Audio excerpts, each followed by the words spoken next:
This is Jocko Podcast number 90 with Echo Charles and me, Jocko Willink. Good evening, Echo. Good evening.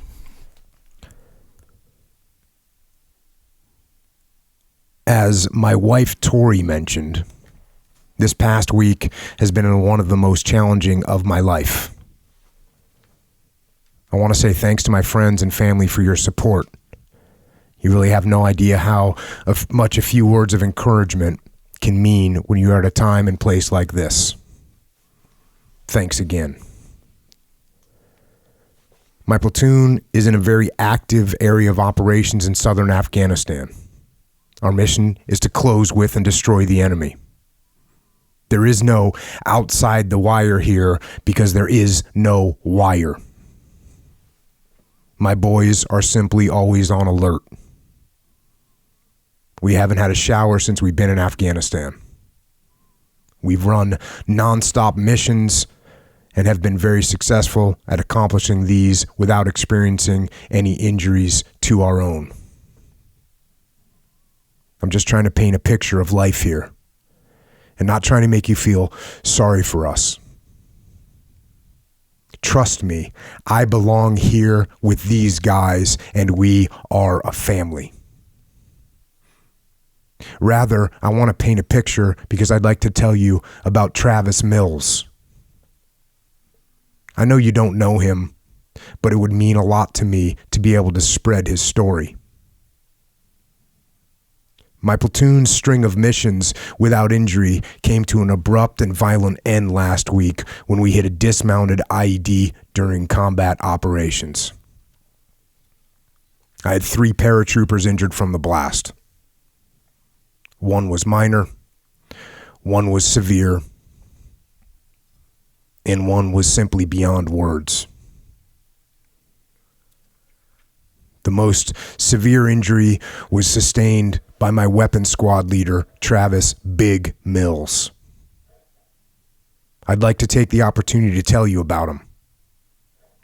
Even under the conditions that I've described, he is the best of us. He was the biggest guy in the platoon and has the biggest heart to go with it. He was eager to please and always cheered us up. He led from the front and was injured because of it. He preferred that he take the injury over any man in his squad. He was the most fearless person I have ever seen in combat.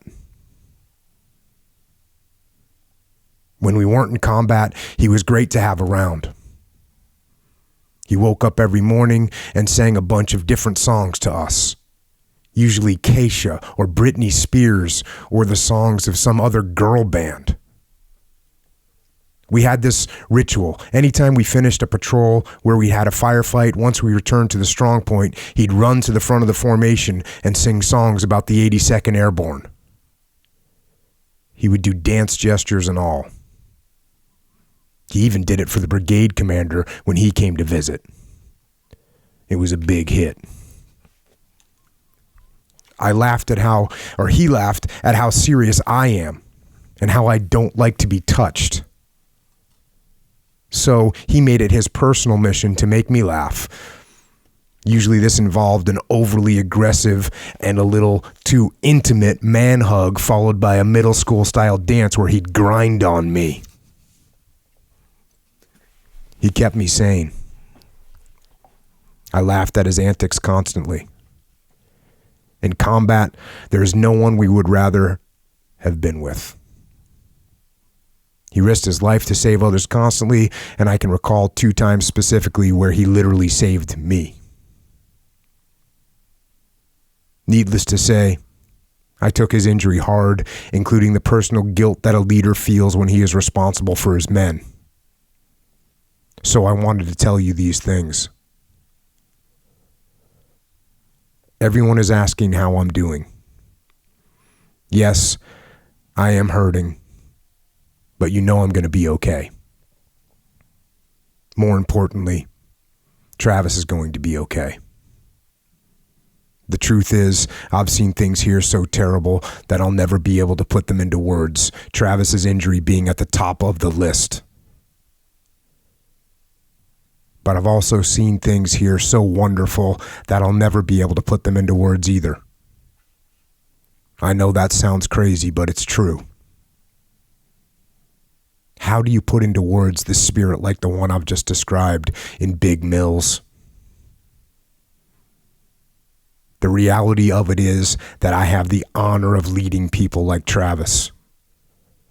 There are many more in my platoon just like him. So while I've seen some things I'd like to never talk about again, I've seen just as many that I'll spend the rest of my life trying to explain to anyone who will listen. I've seen a tremendous love and care between brothers that have only each other to rely on and have only one care: to bring each other home. It's a selfless, deep, everlasting bond that I consider myself lucky and absolutely privileged to be a part of. Thank you so much again for your support, but know that I am fine. I am exactly where I need to be right now. My family here is taking care of each other, and we will persevere as one.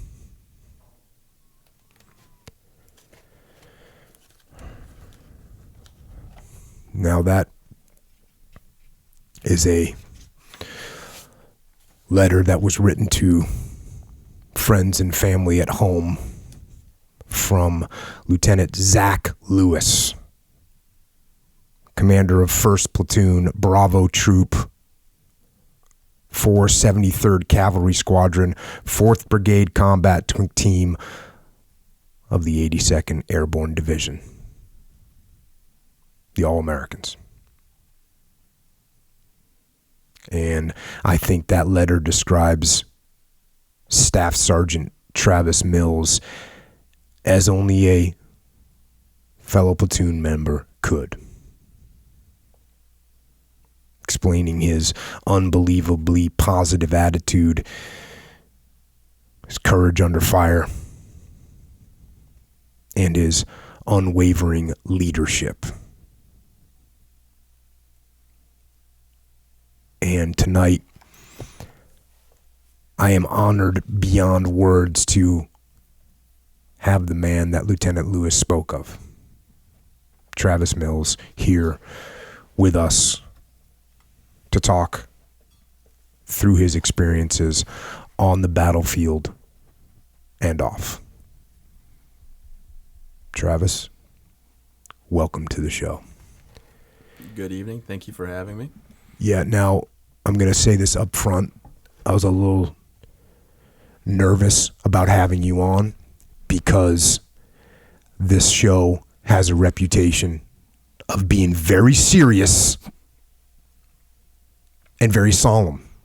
And I know that you have an issue with both of those terms in a broad perspective. So for those of you that haven't heard anything from Travis before, there's not a lot of serious stuff that Travis does. So, serious comedian and hilarious guy with an incredible attitude. Welcome to the show, man. Thanks for coming on. Thank you so much. I'll do my best to be serious. I think my LT described it very well in that letter he wrote to his family. I made sure that I kept the spirits up and I would hug him and everything like that, but under fire, I was a whole different person. Yeah. No, I thought he did a great job of capturing, what everyone's feeling over there. And I didn't go in Afghanistan, but just similar to what we'd feel in Iraq. And I talk about this a lot, about the fact that this is why guys miss combat. You miss combat even though it's when you're over there and you're in this crappy situation and you're like, I can't wait to get home. But then when you get home, you have that little thing in the back of your mind that misses that camaraderie, which only comes from that place. So he did a good job of describing that. So I think to understand where a man ends up, we kind of got to understand where a man comes from. So going back to the beginning, The young Travis Mills. The young Travis Mills. And you know how you grew up and all that. Talk a little bit about that.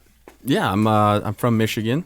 When I go around and I speak throughout the nation, I always say, is anybody from Ohio? And before I tell them I'm from Michigan, I yell, OH, and then they yell, IO, and they get real passionate, and then I yell, sucks. And I get some boos. But I'm from a small town in Michigan, right around the Thumb area. I grew up playing football, basketball, and baseball. I have an older sister, younger brother. My parents are phenomenal people and, just good, wholesome values. And then I went to college to play football after high school was over and decided that probably wasn't the right time for me to go to college and take it serious. So I went to the... So hold on. So you were playing 3 sports in high school? In high and school. I got a quote from your book in here, by the way. I'm going to read it. I was the fun kid who lived at the end of your block. I was big for my age, and for a lot of boyhood years, I had a big gap between my 2 front teeth. Yeah. Now, is that a negative thing?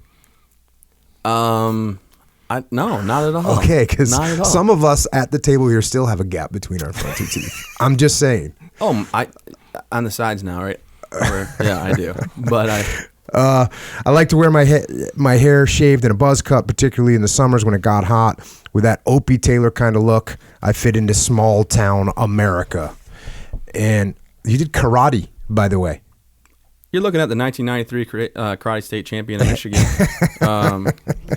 I was 6, but isn't that a competitive age bracket for karate championships? I was spinning back kids right over wrestling mats, breaking ribs. Actually, you had a contest here. I'm gonna read about it. It wasn't all easy. In one of my first karate matches, I got kicked hard in the sternum and couldn't breathe. I gasped, panicked, and tried to suck air. When my normal breathing didn't return immediately, I raised my hand and forfeited the match. I'm kind of disappointed. My dad rushed over. Travis, what are you doing? You forfeit a match. You never forfeit a match, no matter how hard you're hurting. You never quit, ever. Yeah, my dad was disappointed in me too. So I never did again. And then I don't know. I just went hard the rest of that. After that, I don't know. My dad taught me good values. My mom took karate with me. So don't mess with your mom either. No. Well, yeah, don't. She's 5'2", like 125 pounds. How did she produce your big ass? Yeah, I don't know. How tall is your dad? Like 5'11". No kidding. Yeah. But I was 6'3" when I was at my walk around weight. And the first match I ever had, I had a girl, and she beat me because I wouldn't hit her. Yeah. And then I was cleared to hit girls, and I thought that okay. So the next girl I fought, I went to town on. Just put a whooping. And now I know you don't hit girls either way. Yeah, so I learned, That's a lose-lose situation. Yeah. But then your mom told you, no, go hit her. Yeah, that's she what it says it. in the book. Like, she was like, hey, listen, you got to go beat her up. Well, okay, so it was competition, and she was in my, they didn't have the separate gender brackets, so everybody was the same. And the first girl I faced, I wouldn't hit, and I lost a bout. And then the next girl after that, my mom was like, you can hit him. I was like, oh, okay. So I was just like, you're going down, and I went after it. Oh, that's jacked up, man. I was 6, so I hadn't. Yeah. Puberty and everything didn't hit yet. That was 7 for me. The football team, Vince LaVille. Did I say that right? Levier.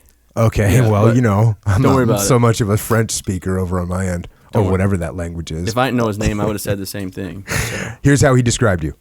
The first time I met Travis, he was in middle school at track meet.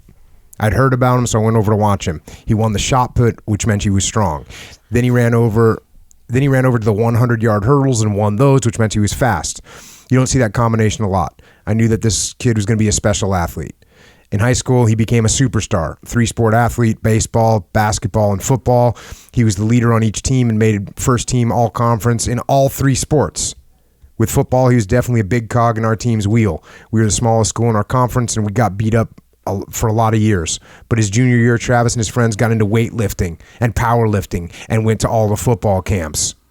That year, we won the conference championship and made the playoffs for the first time ever. Travis's work ethic motivated everybody. Everybody got stronger because Travis was their leader. Jack and Steel. What champions do. First time we ever made the playoffs. What made you start lifting? Coach Levier, when I was in seventh grade, he said that after school, if I wasn't playing a sport, I had to go lift weights. And he was the vice principal of the high school, so having friends in high places is nice, because when you get in trouble, you don't really get in trouble, you know. The story in there about me getting in trouble in class freshman year. What'd you do? I broke. It was childish. Never mind. But just tell us what you did. It's in the book. You're not going to hide from it now. My buddy farted in class, got kicked in the hallway. So then my other buddy did. So I wanted to go out there. So I finally let one rip so I can go out in the hallway. And he took us into the office, but he's just like, guys, knock it off. You can't do this anymore. Too much protein powder? Oh, that's all. Yeah. So my buddy Eric, he got his parents are very competitive, like mine were, and we were both the team captains and stars of the show, if you will. So I went home and said, "Hey, can I get some Cell Tech or Nitro Tech?" And it was before like they had a lot of regulations on it. And my parents were like, "No, you can't do that." I'm like, "Well, Eric's parents let him get it." Maybe it wasn't true. Right. Eric went home and said the same thing to his parents. Yeah. So we both got to get on those. And I mean, protein powder. Yeah. It's awful. That's going to disrupt science class. Yeah, a wee bit. But no, I mean, it was fun. Everybody. I worked at a grocery store. After the football games, the old men would come in, drink coffee, and hang out with me. Yeah. And my boss just, like the owner of the store, just accepted it. Like the wives would shop, and they just let you get away with it. Yeah, I was at the water cooler, but it was a coffee pot, and we just hang out. They'd tell me what I did wrong, what I did right. Very varsity blues style. Right. Yeah. Big time. Yeah. Yeah, I saw some video footage of you at those games. There was like madness at those games. Well, the one run I had looked pretty good on film. Yeah, it looked pretty good to me. That's the one time I did anything special. So you get done with your senior year of football, and did you maintain the high level of discipline in your grades after that point? No.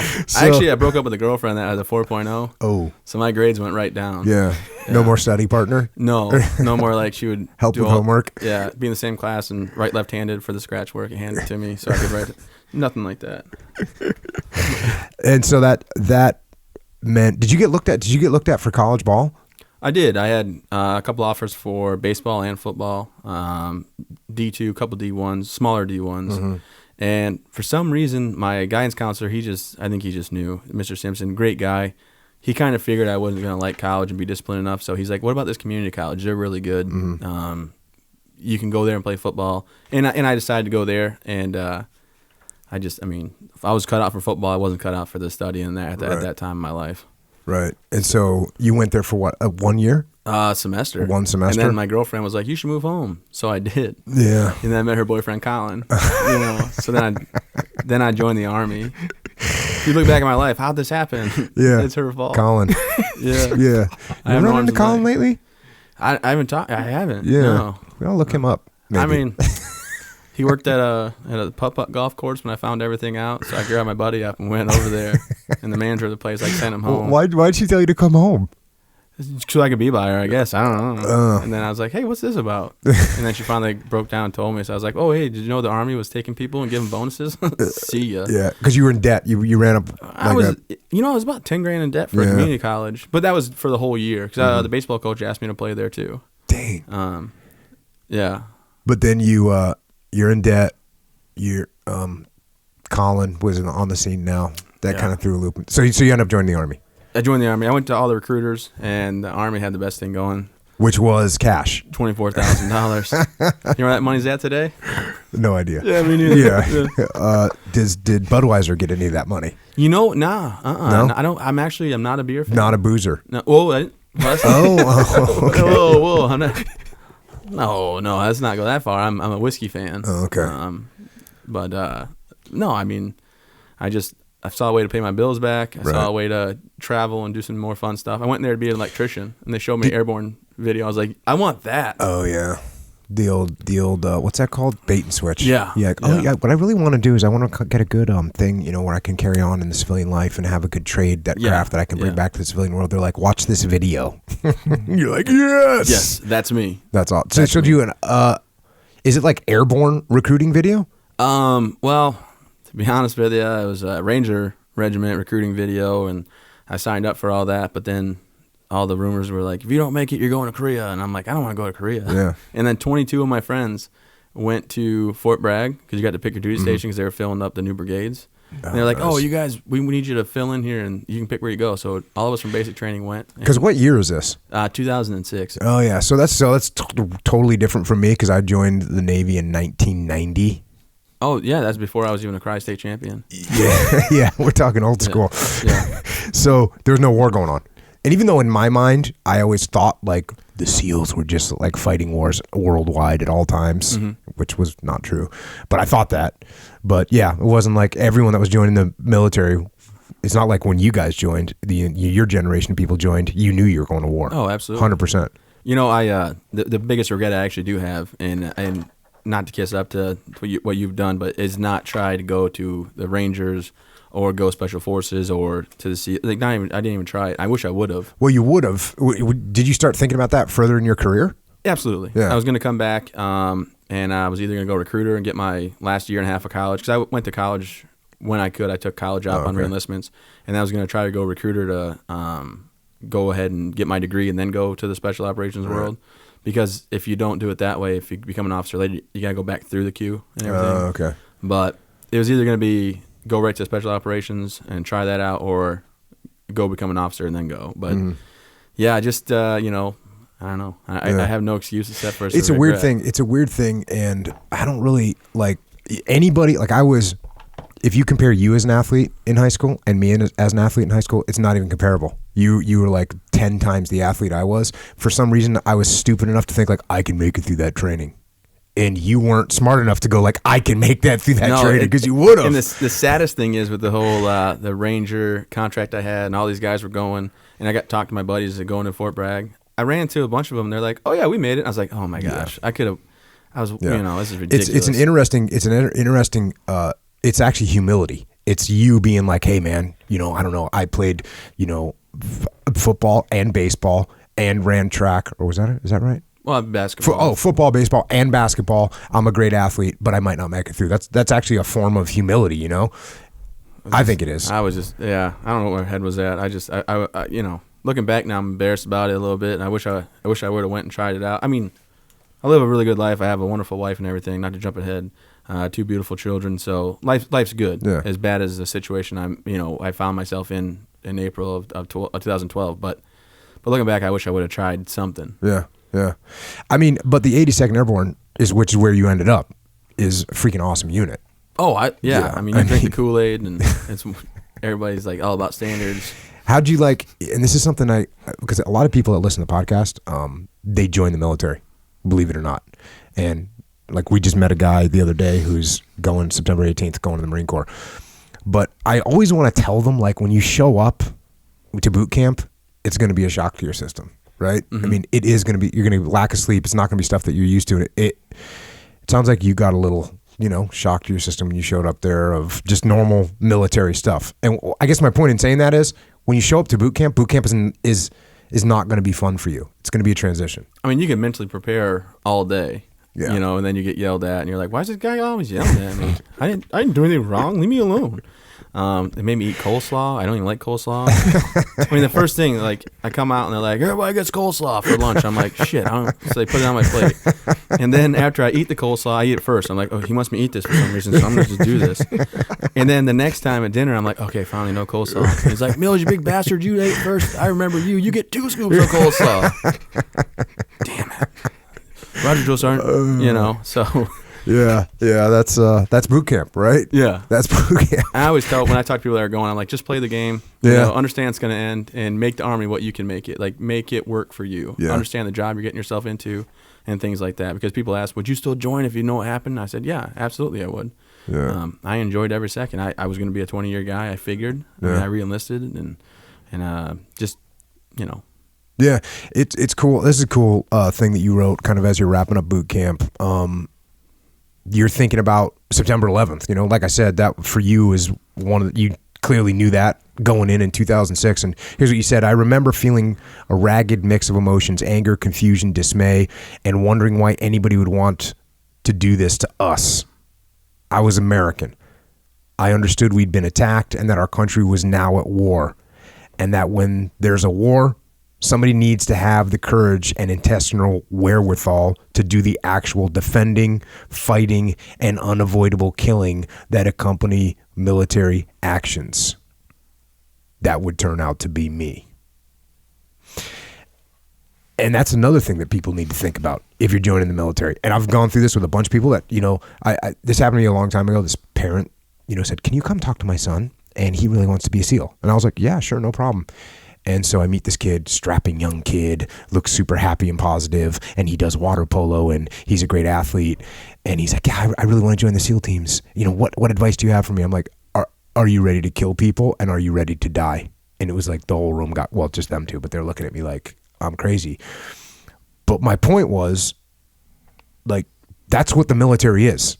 You kill people and you risk your life. That's what the military is. I mean, yeah, absolutely. They have the combat and non-combat combat MOSs, just in every service. So with the SEAL teams, with the infantry, that's what your job is, and you're willing to risk your life for others. I mean, it's just when I signed up, I was like, yeah, I'm ready to do this, but you never really understand everything. And then when you go through basic training, they show you all these videos, and a lot of it, they showed a lot of Band of Brothers stuff, which is what got me interested in going into the military, and I just took it as like, this is what I'm born to do. This is awesome. Yeah. But I get what you're saying. And people ask me, can you talk my son out of doing this? And I'm like, no. That's like no, you can't talk a young man out of doing this stuff. You ever find people that want to tell you like, well, I was going to join, but then I did this, and I'm like, I don't care. Yeah. Like, don't, and everybody I talk to, not everybody, but a lot of people I talk to, they got to give me their worst story possible. Of like, oh, I got a brother's friend that lost 2 legs, in a bear trap. And I'm like, okay, so I know what you're going through. Yeah. Okay. That works for me, I guess. Dude, you gotta watch out for them bear traps. I know. They sneak up on you. Yeah, my brother's friend was crazy. I met him one time, but I know exactly what you're doing. I'm like, okay. Dude, this cracked me up. You're at airborne school. You're doing your first jumps. You do 5 jumps at airborne school. Back to the book, most were without incident, except my 3rd jump, which was supposed to be a daytime combat jump with full gear. On the way down, I dropped my rucksack too slowly. You're supposed to release it when you come to the tree line, but when I released the pack, it stayed just ahead of me, and I landed on top of the metal frame. Ouch, I yelled in pain. The jump master was already on the ground and yelled back at me, "Did you break something, Private Mills?" I said no. He glared at me and added, "Then shut up." I shut up. Airborne school is really funny, and so this is what happened to me at airborne school. I'm not like I'm a person that falls fast through the air when parachuting. I don't know why. I'm just one of those people. You don't float. No, I don't float. Yeah. And the other thing was I didn't like doing a PLF, which is the proper way to land, which is you keep your feet and knees together. And then you like act like you have one big leg, and that's the way you're supposed to prevent getting injured, breaking your ankle or knee or whatever. And so when I was parachuting at airborne school, I wasn't really doing a PLF. I was just kind of athletically landing on my feet, right? So anyways, they got these loudspeakers down on the field, and as all these new guys, all of us are just new, and the guy's on the megaphone, he goes, and he's talking to me because my feet are apart, and I'm just going to do an athletic land. He goes, "Feet knees together, airborne. Feet knees together, airborne. Feet knees together, airborne. Feet knees together, airborne." You all right, airborne? So, I thought that was funny. That cracked me up. Did it hurt? No, I didn't get hurt. That's impressive. I didn't get hurt. Because you got, I was actually a jump master towards the end of my, military time that I was in.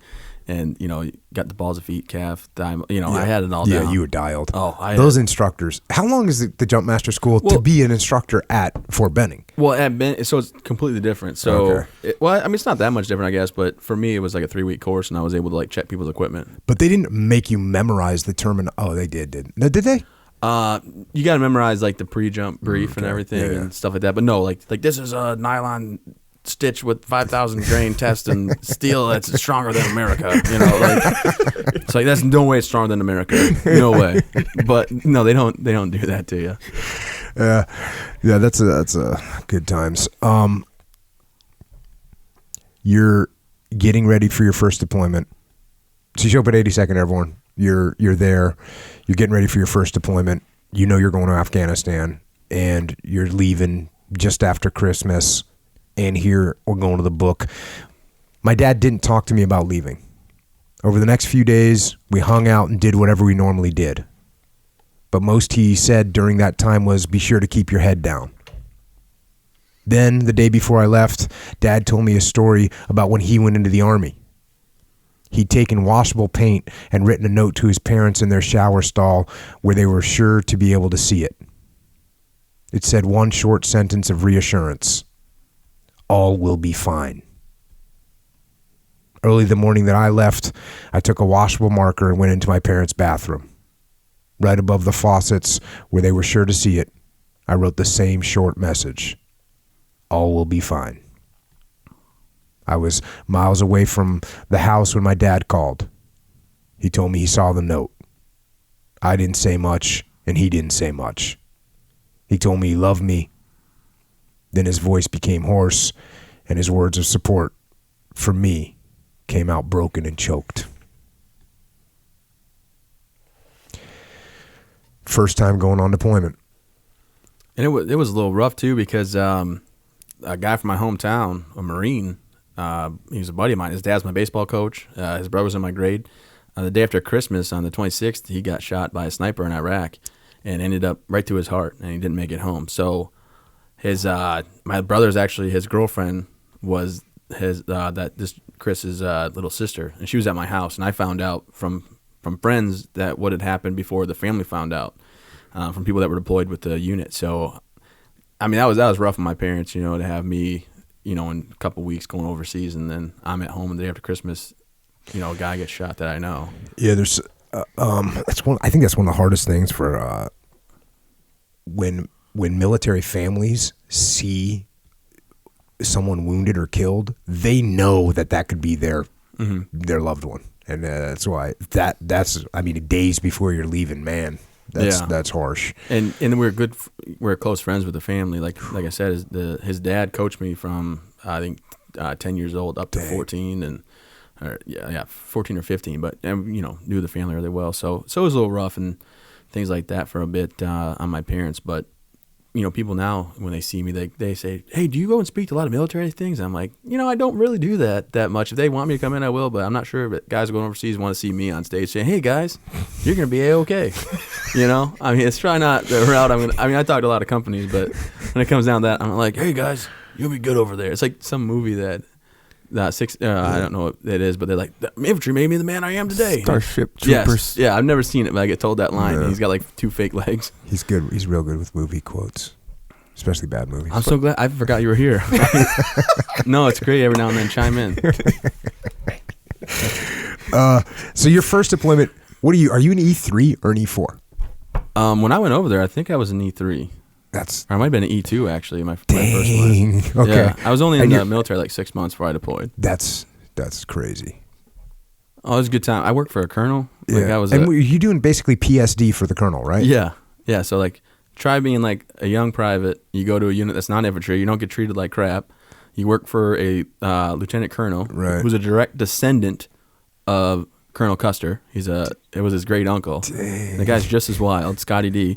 And he always walk around and say, what's better than a pair of aces, guys? 2 pair. And he show the double A's on his arms.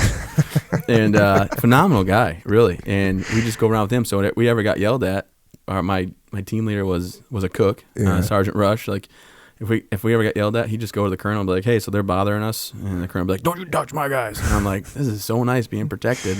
So literally a colonel. So that was a relatively cush. And you were living on if you were the colonel, I'm assuming you were living in pretty good. Fob Salerno. Oh, yeah. And they have hard buildings and they had tents. We were in the very first hard building. Dang. Oh, we all went in and bought satellite internet and had a shower every day.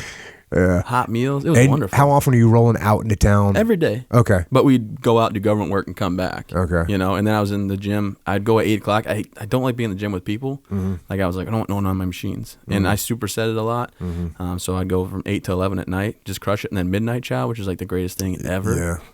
No crowd. Oh. You're like, I'll take omelets and hot wings today.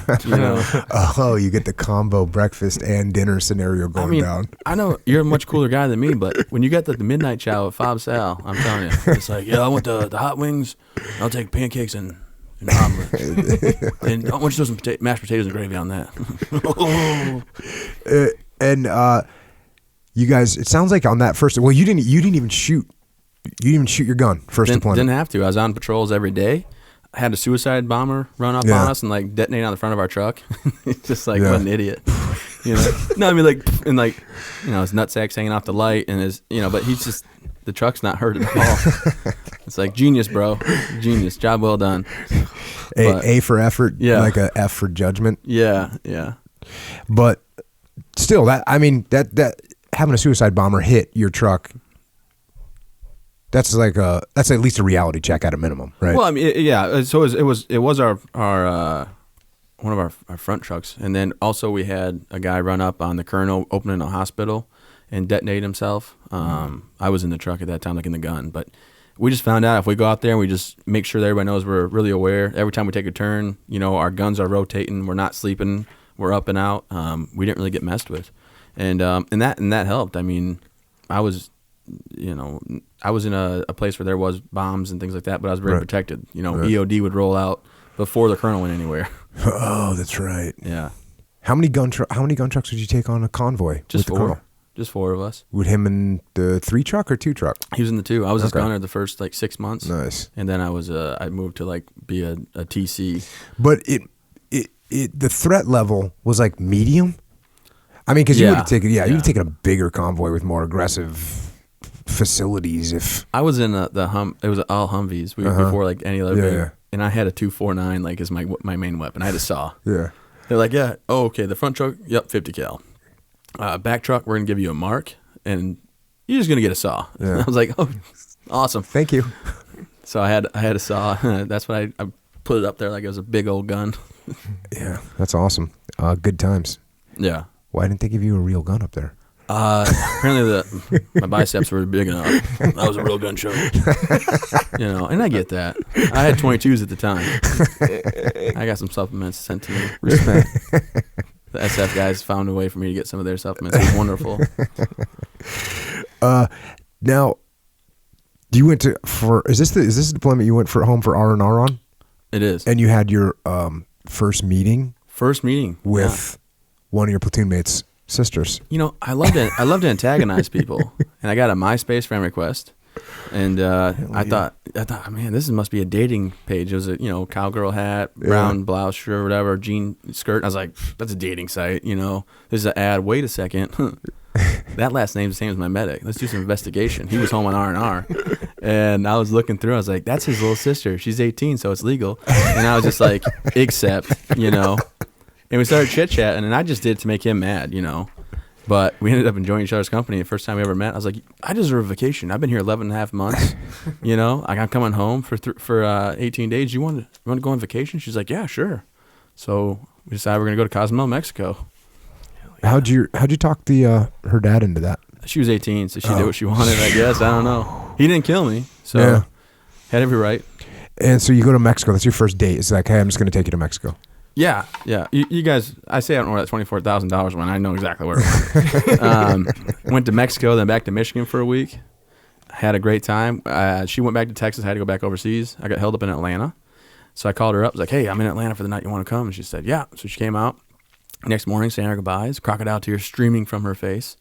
And she's like, I love you. And I'm like, I'm no idiot, so I love you too. As fast as I could. She's like, I love you. I didn't even pause, And she's like, in between her stops, I want to marry you. And I'm like, yeah, I get that. But, in my head, I said that because I was like, I want to marry you too.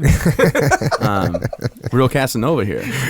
I jump on that airplane, get back overseas, give her a call. Right, 24 hours later in Afghanistan, I'm like, hey, what's going on, babe? She's like, guess what? I'm like, I don't know what. Wedding's planned. Oh. Zales.com, bought her a ring and called her dad and whatnot. He's like, yeah, I guess that's cool. I'm like, well, okay, thanks. Yeah. And then we got married. How did her brother feel about it? Because was her brother in your platoon with you? Oh, he was my medic, yeah. Oh, he actually rode in the same truck as me. Oh. And my colonel would pick on him on the radio. Man. Hey, Buck, what do you think Mill's doing with your sister and stuff? And it's like, I'm like, break, you can let that go. Because I'm standing up in the truck, and Josh can just hammer me from the back seat, and I'm like, no, don't do this, sir. But he knew I was a good guy. He's like, he told his mom and dad, he's like, look, I know how it looks. He's actually a good guy and really nice. Yeah. So we'll see how it works out. And then I ended up marrying her. Yeah, yeah. No, that's awesome, man. That's a great story. You detail it in here.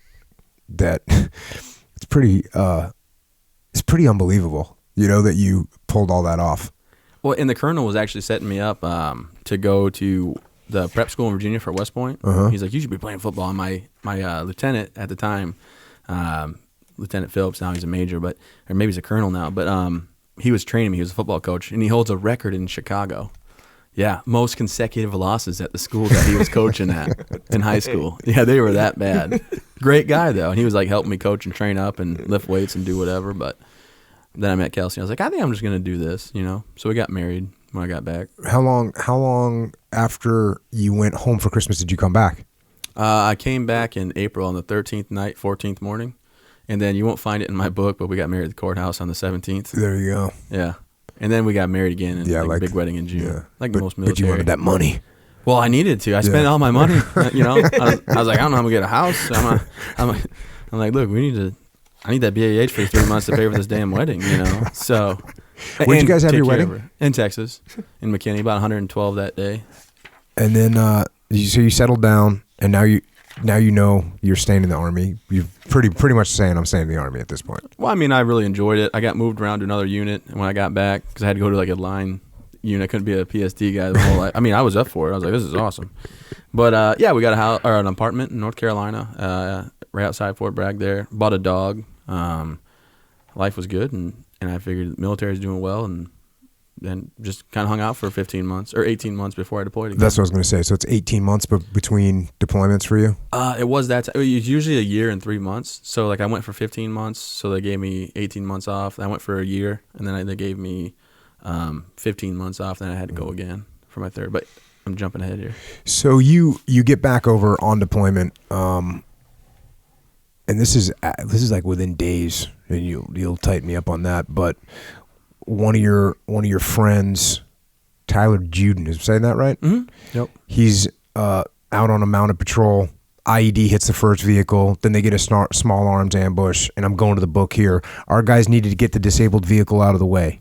And while they worked toward this objective, Tyler sprinted up to a high site on a nearby hill and fired through some 5 to 7 magazines of ammo, protecting his soldiers below. When the disabled truck was finally cleared, Tyler sprinted back to the truck. But the enemy had specifically targeted him. An RPG flew in, and he was hit. They rushed him back to the hospital at the FOB, but it was too late. Tyler died on the operating table. Fury rose up inside of me. I wanted to find whatever Taliban savages did this to Tyler and shoot them in the face. Tyler was always cautious. He took his job extremely seriously and never made mistakes. There was no reason for him to die. He described to me once how he believed his job as a sniper ultimately saved innocent lives. He was putting into practice what he knew to be true. He was helping the world, not hindering it, and he'd been trained to be one of the rough men who stands ready in the night, prepared to do his duty, prepared to visit violence on those who would do us harm. Tyler's death hit far too close to home, and we'd only just arrived. So that's not a fun way to kick off deployment. Damn. No, and I'm not sure if you experienced in your unit, but it seems like the guys that get hit are the ones that you don't expect will ever get hit. So Tyler was a year older than me. I respected him. It was crazy because, a guy's a year older, it's like, well, whatever. But he had such a professionalism about him, and I looked up to him, and I tried to learn what I could from him. And he only had he probably had an extra year and a half in the Army than I did. But either way, and highly ranked sniper, and he went up and he didn't take bad shots, so he was just popping everybody, and they did target him. He actually, I'm pretty sure it was Camp Chapman that I'm not sure if you've ever been to the SF I haven't base there. But anyway, that's where he ended up not making it. It was only 2 weeks into the deployment. And, when that guy like that gets hit, one, you're obviously frustrated and angry. You don't know why it happened. But two, it's like, well, geez, if he can get, hit or taken out, it kind of takes you down in confidence a peg or two as well, because he's the guy you wouldn't expect. Not that you expect anybody to get hit, I guess. No. But, like a super soldier style guy. Yeah. And I'm sure, everybody, if you held him in that regard, everybody held him in that regard. And so everybody's feeling that same kind of straight up nervousness, right? Yeah. And he would walk by, on our ACUs, have a string, you're supposed to tuck the string in, some standard stuff. Mine would always be hanging out. And he'd walk by and yank on it, and they make me do push-ups and yell at me. And I wanted to punch him in the face, but I couldn't, and I understood why he was doing it. So it's just a fun story, I guess. I like to tell people because, if I could have decked him, I probably would have. I've only been in one fist fight ever. I knocked myself out playing volleyball. That was it? That was the one? Yeah. It's sad but true. It's in the book. Yeah. I don't know what that... Well, you might as well tell it. Well, yeah, we just were playing volleyball and everybody got mad. I was going over the net. We made OE 254 like cables for the antennas. We used those in 550 cord. And everyone was like, "Quick, go over the net." And I was 6'3" and the net was only 6 foot tall, so I was like just hammering it home. And I had a vertical, like LeBron, so it was ridiculous. Whole belly button above the net, and I kept going over and they kept yelling at me, so I pulled my hand back real fast after I did it, and I caught myself right in the eye socket. Ooh, knocked out. You actually knocked yourself out. Yeah. Yeah. But later on when I had this happen, I didn't get knocked out. Yeah, that's so it's true. like, can you imagine what the Fist of Fury could have done? Floyd wouldn't have stood a chance against me. I don't know if I'm impressed, if that's like super impressive or super not impressive. Right. You either have, fists of iron or a glass jaw. We're not sure which. I hit a bomb, Yeah, and that's I didn't true. get knocked out. So my answers have been, Fists of iron. the questions have been answered. Probably be in jail right now if I ever went fisticuffs with anybody. So, it sounds like you guys ended up doing overwatches of a road in up by Zabzik Pass. Okay. Yeah. And Great time. how long were you on that for? Oh, we went out there and they were like, "Yeah, just go ahead and pack for a couple of weeks." And then we were out there, I think 50 days or so, and we just living on top of a mountain, and then Just monitoring the road. yeah, just because they were bringing up convoys of jingle trucks with military gear on it to build another fob, and we had people on both sides, and I actually I was so afraid to tell my wife. I went down one day to get some food or something or get a resupply, and on the way back up, they made a stop. They want to register mortars, and I was like, "What the? I just want to get back up there." I got out and I slammed my door, and like the brilliant guy I am, I went ahead and used the Fist of Fury and I hammered a Hummer, and I ripped the scab open on my hand. I told my story to my wife. It was so much blood, it was gushing. It was ridiculous, but it was my wedding ring finger. So I took my wedding ring off, put it on the front of the Hummer. And I got the medic. I was like, "Get out here, Doc, Willis or whatever. I fixed this up for me." And he had to put tape on it. I got back in, left my wedding ring right on the front of that Hummer, and drove back up a mountain. So, Oops. for 30-some days, every time I got a chance to go down the mountain, I had a metal detector out, like, "Please find this tungsten ring. Please, I don't want to tell my wife." I never found it. I always like to give people that didn't serve a little, impression or of what it's like, and I thought this one wrapped it up pretty good going to the book here. Going so long without taking a shower came with its share of complications. Guys got trench foot from their feet being wet and sweaty and not taking care of them properly. I got strange rashes in intimate areas, and it wasn't uncommon for a guy to mutter about his balls sticking to his leg when he hiked. Every dude got chafed up pretty badly in his bodily crevices, and a common complaint was that a guy had swass, slang for sweaty ass. Yep. My armpits hurt. I sweated so much that the salt got trapped in my skin and my back broke out in a raised bubbly rash. This happened to other guys too. The only solution is to get your ID card out and have another dude scrape your back hard until the salt crystals pop out. It's a brutal procedure and it feels like getting cut with a razor blade, but it's all part of the fun. Mm-hmm. Yep. Day to day. Yeah. Day to day, get something. I mean, sounds like I was complaining in that one. Huh. No, watching someone like scrape salt crystals, like size of table salt, come out of their. I'm not sure if you ever experienced anything like that. No. But it's pretty bad, and you get so gross. And then I don't know. I took 4 real showers that year. Yeah. Like real ones. I mean, you go get a water bottle, poke holes in the top, and spray yourself down. But then you got to get dirty all over again. It's this whole long process. So you're talking in there like how it takes like 9 days or something before you get comfortable with your nastiness. Yeah. And then you don't even want to break the cycle and get clean again because it's going to take you 9 days to get used to it again. No.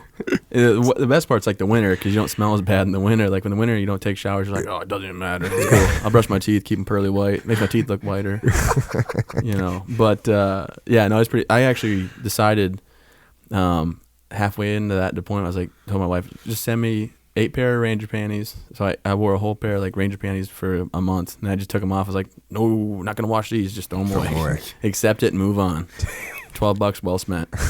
So, matter of fact, where Zobzak Pass, my pants got so torn they were like chaps. Like my butt cheeks were hanging out and stuff. And one of these sergeant majors came in, and they're all out of shape. Like, you ate up like a bag of dicks. And he's like, change your pants. I'm like, Sergeant Major, if I change my pants, I'm gonna get another pair that looks just like this. Like, I'm not on the fob. Yeah. You come in, they're like, you got to get a new uniform and all that. I'm like, bring me one. I'm like, yeah, okay, let me do that. You got it, bud. I know you're gonna get back in that truck and roll your ass out of here. So back to the chicken wings and pancakes. Yeah. Oh, I know. Had a lot of MREs. That's good times. Yeah, I gotta just straight up. I mean, in the SEAL teams, we just don't have to eat that many MREs. It's just the way it is. Get to either. You can make those things delicious. Yeah, you can. That burrito, get at me. You mix a little bit in there. Yeah. My first deployment to Iraq, we ate MREs for a little while, and I was legitimately sick of them. And it wasn't that long, but I was already sick of them. It wasn't no 50 days. I can promise you that. Yeah. Well, I mean, yeah. You were just gonna say something about the SEAL teams, weren't you? No, I would never. Are you kidding me? I don't have fists of fury to defend myself. So we're getting shipped in steaks and crap like that. I mean, later on that deployment, we had like steaks on like one day a week. They'd bring out like these frozen steaks, and we'd cook them over like an open pit of fire with a stick through them. Yeah, dude, no flavor. It is legit. Like we'd go out to some my first deployment, we'd go out to, because we were on BIAP in Baghdad, big chow hall, everything good, and we'd go out to do an op somewhere. There'd be some SF group in the middle of nowhere, and you'd see how they're living. And it wasn't always an SF group. Sometimes it's just an army, some army platoon or company out there in the middle of nowhere, and you're like, dang, these boys are roughing it, nasty. And we're here like, they brought Gatorade. They brought a case of Gatorade. Yeah. Give me two. Give me two. I'm going to hide one in my pillowcase. You'd feel bad. They'd be like, oh, man, you're in the SEAL teams. We're like, dude, I'm ashamed to like even be hanging out with you right now. You guys smell so bad. I don't know why they brought me out here. You guys go sit over there. We're just going to sit here. Leave us alone. We'd get guys like, do you know what? We've gone 3 days without a shower. This is crap, man. Right. Yeah, we did that. It's totally the same life. But during the suck, it's still like it's funny. Like my friends from high school, right? I have 2 really good friends I can talk with, whatever. But if I run to another person from high school or whatever, we'll catch up on everything. And it's like, oh, great talking to you, and then you find your way out of the conversation. But you run to military buddies you haven't seen in years, and you just go right back into it, just because you understand where you've been, what you're going through. Yeah. Speaking of going through stuff, here we go. Back to the book. The Taliban screeched to a stop and started shooting at the ANP. Bullets cracked all around us. We got word from higher command to engage. I yelled to my men, fire. We shot our rifles, and Schwartz let loose with several bursts of machine gun. Rat-a-tat-tat, rat-a-tat-tat, rat-a-tat-tat. This is my first large-scale firefight of any kind. It hit me with a wham that this wasn't merely a training exercise anymore. This was the real deal. My adrenaline rose, and with it a surge of energy. But I also felt calm, as if all my training had kicked in at once, and I just did what I was trained to do. I honestly wasn't afraid. I took aim and fired at the bad guys. They fired at me, and it didn't faze me to think that I might kill somebody when they wanted to kill me first. I saw several Taliban members get hit and fall. More fell, and more. The last few who were left turned around and took off up the wadi. We got word not to give chase because wadis are great choke points for potential enemy ambushes. When the shooting died down completely, we approached close enough to see the bodies of the enemy soldiers I'd just helped kill. It was a surreal feeling, but I reminded myself that this is what soldiers are built to do. We received reports later that 3 of the men killed were top Taliban leaders in the region. So there's your first gunfight. Yeah, it's pretty awesome. Yeah. So the ANP commander was a former Taliban guy, and he switched over sides and ran the ANP. And he's like, yeah, they're having a big meeting. I got a call. They're going to come down this wadi. We'll go check it out. And then all of a sudden, just dropping, Mark 19 and 50 cal and 240 on them, and just, hey, going nuts. And then they come back, and they're really good about taking their bodies away with them. They're pretty good about it. But they were like 18 or 20 people deep in the wadi coming, and we just led into them. And yeah, that was my first like real taste of like actually shooting my gun at people. What were you, a team leader at this point? No, I was actually a squad leader. Oh, that's right. I was a position up, so I was still an E5, but I was in a squad leader position. So I always tried to do of what, a weapon squad? No, we were actually we were mounted. Okay. So I had my own truck, but I had two okay. trucks that were under me. So I had two trucks that were two teams. Got so I had two team leaders that were underneath me, and then we each had a truck. So my senior like team leader had he was a TC of his truck, and then I was a TC of the junior team leader that I had. Yeah. It was a good time.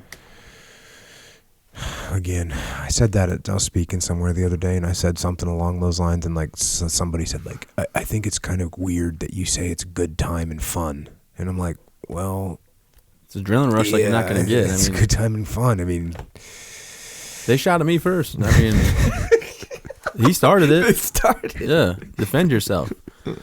But yeah, and then I mean, yeah, it didn't faze me. It didn't hit me hard. I wasn't worried about it.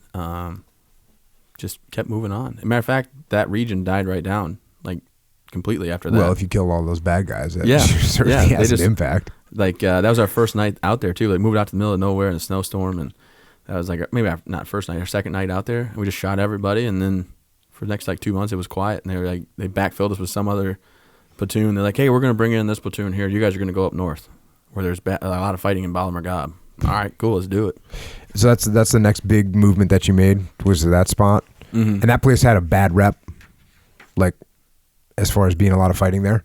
Bala was real heavy. It was the Bala River, and when we got there, the Italians were there before us, and I guess they were just like, hey, Taliban, don't mess with us. Here's some money, and we're good. And we're the 82nd, so we're like, no, not gonna happen.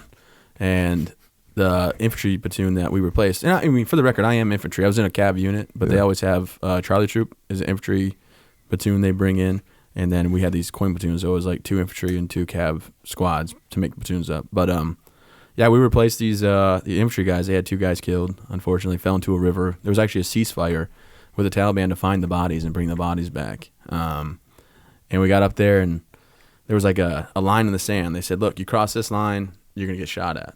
And we were like, all right, cool. So we started taking ground, and everywhere that there's a fighting position on top of a mountain, they would booby trap it when they were done. So a guy, one of the FOs, Sergeant Fox, good guy, he picked up a matchbox. He's like, yep, I got a matchbox, it looks like, and then just they only found his torso. That was, everything else was gone, just his body armor. But instead of staying in one spot at this one, we took one more spot. And they're like, yeah, well, some MARSOC guys went up here, to another spot. Was these the strong points like Corvette and Impala? Is that what we're talking about now? Yeah. These are in your book. You talk about those being, and Impala was the even worse one, even further into enemy territory. Yeah, and they were like, yeah, we had like a MARSOC guy got shot in the head when he was up there. Because there's like a 8-man team that went in. Mm-hmm. They're like, you guys can't really go there, so we decided one night we're gonna go there. We got all ready for it. What was Impala physically? What is it, like a little former like house or something? House. It was absolutely it was a house, and we decided we were gonna take it one night because it was the last house on the edge of town, and then there was 1,200 meters between the next like village, and the Taliban would go in there and shoot at us, and be able to sneak down away far enough, and we had a javelin team come up on one side. We went up in the middle of the night on this side, and we had other people on this side, and we just took it in the middle of the night. And then they said, we're going to go up there for 3 days, do reconnaissance, come back. And they're like, hey, you know what, we're going to stay there. So the work didn't stop. We had to fill sandbags, put up barbed wire, and then we went up the side of a mountain and built and dug in an OP. But it was like we had 21 guys there. Taliban never knew. We only had 21-man platoon. So we had like 13 down at the cop, and then we sent the rest of them up on top of a hill. And we dug in so deep that was 8-foot deep pits. And there was a living room, a 240 pit, a 50 cal pit, like a little dining kitchen area, and then like 3 sleeping pits, like 3 that 2 cots would fit in. Like it was huge. Did you put overhead cover on them somehow? No, we just dug them deep enough where you didn't need it. Yeah, I mean we put our ponchos over it, things like that. But not protection from mortars. No. And if you stood up when they were digging it, and they started digging it when you stood up and you were digging, they started shooting at us. and then we just rained hell. And we dug in, and after about a month of that, we just were killing so many, they just gave it up. They're like, all right, we're done. And that's where they came out, we were black on water, and then like the brass came out. They're like, why aren't you guys shaving? Where's your haircuts? And we're like, we don't have water. Are you kidding me right now, bro? And then the same sergeant major yelled for my pants. They wanted to go up to CROP. So my platoon sergeant's like, hey, Sergeant Mills, can you take one of your teams and just go? So we took 4 men out. And I walked them right over what I thought the road was clear, but it was all filled with water when we took the place. Walked more huge IEDs. The batteries had died in them because we waited too long. But when they dried up, they're like, oh, there's a mortar. Oh, look at that. That's AT mine. And triple stack, But anyways, so I took them up on top of the OP and stuff like that. And it was funny because as they're yelling at us for not being shaven or cleaned up, I go a quarter of the way up this. It's like 100 yards probably, like almost straight up. Mm-hmm. And I go up a quarter of the way with them. And I say, all right, I'll be right back. So I run to the top and I'd say, hey, LT, the sergeant major is coming up and the colonel, so just be ready. So we're like trying to put our uniforms on and everything instead of like just our t-shirts. And I run back down and he's bear crawling. He sits down. He's like, I can't do it. I'm like, go eat your midnight chow and leave us alone. How about that? Are you kidding me? That was it, huh? Did he make it to the OP? He made it up to the top. He did eventually. And I'm like, but I came back down. I kind of put a little bit of fear in him. I said, Sergeant Major, this is not the spot that you want to stop. Right there, that town, that's Taliban held. Anybody in that town shoots at us. And if they see that we're not moving quick, they're going to take pop shots. So you're going to need to, mostly true. But yeah. He was like sitting down looking. And I was like, no. You need to move, Sergeant Major. You need to go. And no offense to the brass. It wasn't even my Sergeant Major, I don't think, that was there at the time. It was like a different unit or whatever. But yeah, it was a wild, wild west. We were just shooting firefights every day, but we were the northern limit. There was nobody farther pushed than us. Yeah.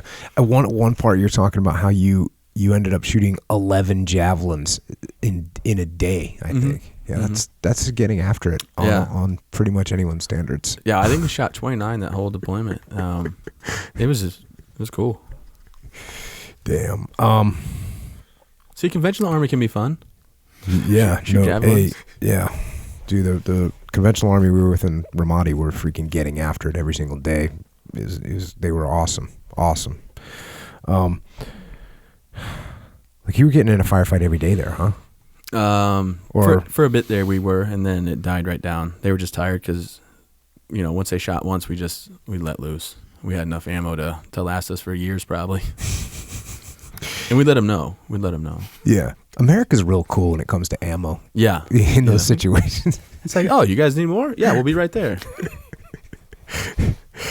All right. Same thing happened. You were like, did you found triple stacked IEDs in your position? Yeah. So dumbest thing ever. We went in and we cleared it, and then we had like Marines EOD, like MARSOC EOD clear stuff. Like there was like an unexploded RPG round on the side of one of the walls, and then there was other booby traps. Well, it turns out where we were rolling all of our like big barrels for the generator and stuff like that was like it was all booby trapped, right? Exactly where we stepped. And this guy, Sergeant Barton, he's a great guy. There's this metal out of the ground. He's like, huh, what's that? He starts beating on it with a shovel. And I'm getting ready to go on my R&R. Oh, my and God. Hear, ting, ting. I'm like, what are you doing, dude? He's God. like, something in the ground here. Just looking at it. He starts digging around. He's like, oh, that's not, oh, shit. And then turns out we were rolling these 50-gallon drums, taking all this supplies right over top, right in the breezeway. Good God. It's where so it was so hot there. And I get Iraq's hot too, but it was so hot. Like me and my buddy, who was one of my team leaders, would go out there. We'd spray ourselves with water bottle, be in our PT shorts, spray ourselves with a water bottle, lay on our cots, and just see how long it took to dry. Usually about 10 to 15 minutes to get completely dry. And our cots were right on top of these bombs. Just had no idea, because EOD came through and they didn't find anything. So do you figure it was like a commandette that had the battery died or something, it was pressure plates. Oh my God! So like these big drums were having the circuit connect, but the batteries in them died.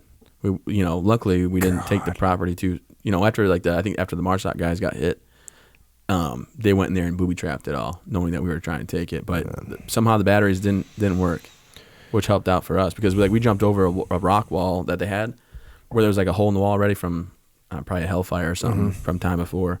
So right where we, obviously be an easy place for us to jump over. That's where we all jumped over, and there was stuff stacked there too. Yeah. So It's weird you talk about it in here. And I heard this from the Vietnam SEALs. They would set up ambushes on VC, and they would, go, okay, we're going to shoot from here. And when we shoot from here, they're going to take cover over here behind this log. So they'd put a big claymore underneath that log. And you're talking about how the Taliban is doing the same thing over there. Basically, as soon as we start shooting at them, they're going to run to these covered positions. So we'll just put booby traps or mines in any of these covered positions. Yeah, we actually had to change up our SOPs or standing operating procedures on my third deployment. And instead of diving for cover, you had to take a knee. Yeah, that's what I was reading, and I was just that's what it reminded me of. It reminded me of that's what my predecessors in the SEAL teams in Vietnam's would do to the enemy, and now the enemy was doing it to us or to you guys. It's really scary.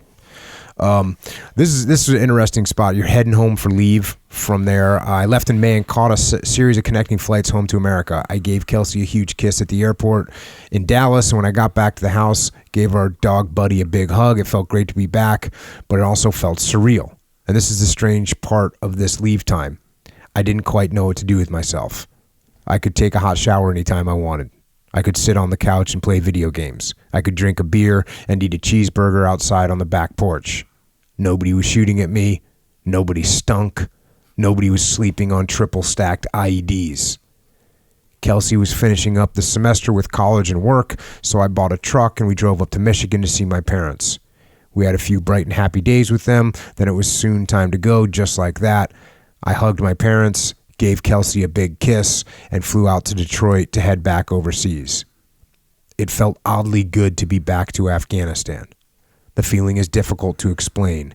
In America, when I'd hung around with some friends in Dallas and got reacquainted with some of my buddies from high school back in Michigan, I'd seen firsthand how most of the people my age lived. If a dude was 22 or 23 like me, he was usually finishing up college or hanging out trying to find an internship or an entry-level job. He might be living in his parents' basement, trying to scrape together enough money to move out. Or maybe he was partying hard on weekends, or maybe still in a frat. He was almost always short on money, almost always wondering what to do with his future. Not that there was anything wrong with any of that. A guy's got to do what a guy's got to do. But by contrast, at my age in the military, I led people in combat. I controlled firefights. I handled hundreds of thousands of dollars worth of equipment. I made decisions that affected whether people would live or die. It felt real. On a personal level, I made decent money. I was married. I had a good credit score. I was thinking of buying a house soon. It felt good to be trusted with this much responsibility. I was proud of my drive and sense of accomplishment. I was already a man. I think statements like that are like what get kids, or I say kids, but like when I meet kids, like I've just met at this event we were just at, and this, he's like, hey, I'm 19. I just joined the Marine Corps. I'm leaving September 18th. And that statements like that is what I think makes people gets a lot of people to join the military. Like 22 years old. Oh, yeah. You're getting paid. You got a steady job. Your job is more meaningful than any job they could have. I mean, never mind, maybe they're working at fast food, right? Mm-hmm. Like I did. Never mind that they're working at Wendy's. Even if they have a kick-ass job somewhere, it doesn't matter. Your job's more meaningful because you're a soldier fighting for freedom. Yeah, and they would, you go back home and you see what they're doing. And you're like, wow, not a lot's changed. And I'm like, I've been in Afghanistan. I got married. I have an apartment. I have 2 cars, whatever. And it's at that young of an age. I mean, and my friends back home, they were still really nice, and I still get along with them and everything. I just felt like what I was doing was a different purpose, and I was trusted with more things. I mean, when you're in college and everybody's like, oh, you're a kid in college, but when you're in the Army and you're like, oh, you're in the Army, you're on your second deployment. Yeah. What do you do? Well, I'm in charge of 7 other lives, including as well as my own, and I tell them where to move, what to do, how to shoot, and how to do things, and they're like, oh, okay. Yeah, I'll get some kid in the gym. In my gym will be like, oh, yeah, well, I'm only 23. And I'll like, oh, yeah, when I was in 23, I was in my 3rd SEAL platoon. Killing people. Actually, we were drinking beers because there was nothing going on. But anyways. Killing Budweisers. Killing Budweisers like a beast. So then, how did you feel about that 2 weeks of leave during the middle of deployment? Well, I mean, it's a constant worry. Like, how are my guys doing? We had a satellite phone. We didn't have internet or things like that. So I couldn't just be like, hit them up real quick on a Because the on Army Facebook. makes you do that. Well, yeah. They allow it, and then they say you need this stuff, and But they're pretty, aren't they? Don't they push it pretty hard? no. Oh, okay. I always thought they pushed it hard. Well, that's and I don't just don't discriminate. I don't know how to say this politically correct. There's the Army that's at Bagram Air Force Base that wears PT belts that goes and gets their Dunkin' Donuts and then complains because the latte's too hot. And then there's the people like us where it's like there's 22 of us or 21 of us sitting out in the middle of nowhere, taking no showers. No one's going to come say, hey, you need to do this. Right. We had one kid come out, and I ran into him again in Lansing, Michigan, actually at an event. He, out of the military, and I didn't realize it was him. But he came out. He chose to be a financial guy, enlisted as in the financial world, and that's fine. Hey, you want to do finances? You want to work in the S4 shop? Great. Comes out. They're giving a survey, some dumb survey that they're just whatever. Big Army wants, the good idea fairies or whatever. But he's on the rooftop, and he's like, "Oh man, hope we get in a gunfight. This is gonna be great." And I look over and say, "Excuse me?" And he's like, "Well, no, I just, because I'm on the fob all the time. I want to see a gun. I hope we get in a firefight." I said, "What don't you get? If they shoot at us, my guys could get hit for what you're hoping happens here." I said, "I got an idea. Get off my roof." And he's like, "Well," I said, "No, seriously, I'm going to throw you off this roof if you don't get off it." And he looked at Critter, one of my guys, and Critter goes, "Oh no, Sergeant Mills is real. He'll throw you off this roof." And I said, "If we get shot at, don't get in my guy's way. Stay the fuck off the roof and get down." Yeah. And he was just like, "But I don't get it." I'm like, "It's not a game. This isn't. I mean, when we get in a firefight, we get people run up in their PT shorts and their flip flops and they got their Kevlar on and their body armor, but." I mean, that's real life. Bullets are flying. And the way he was just so nonchalant, "I hope we get in a firefight. That'd be really cool." Mm-hmm. It's like, my guys could get shot. Like, what part of cool don't you get? So, I mean, the Army does push some things, but other times we're just left alone. Yeah, I just remember guys going from guys that were in combat all the time, not fobbits, and it seemed like their commands wanted them to go home for those 2 weeks and, hey man, you need to take this break on your the leave's mandatory. Month. Yeah, I think you meant like calling home. Calling home stuff's not mandatory. Oh no, I meant going home. Sorry. Yeah, you have to go home. You have to go. Okay, that's what I thought. And a lot of some guys don't want to, but you have to. The calling home thing, I think is I don't know how often you called home, but I try to call him like once a week. Mm-hmm. Once or twice a week. Because if you start doing more than that, I think it's worse on both of you. Well, you run out of things to say. Oh, that's a good point. Cool? No offense to anybody's love life out there, but in my wife and I get along great, but when I would call home, "Hey, what are you doing?" "Well, just another day in Afghanistan." I don't want to be like, "Well, I was out and I got shot at, and then I ended up killing 2 people, and then this guy got hurt, but it's okay. He's going to be fine. He's don't back worry in the about me. States." So you can't say that kind of stuff. Like, "Oh, well, I went on patrol today, got to help a kid tie a shoe," and like that gets old. And then what'd you do? "Well, I went to school today," and I mean, there's no real story there. Right. So you got to let it build for a week or two. I definitely recommend that. Well, I mean that in the nicest way possible. No, totally. And I think if you're calling home every day, then you're like you're missing it. You're connecting, and it's just like, no, like you said, let it build. Have something to talk about, real. Mm-hmm. And because then it gets annoying. Like, well, what are you thinking about? And then you get, and I see it happen. I even say it happened to me and Kelsey. Like, what are you thinking about? Well, no, what are you thinking? What do you want to talk about?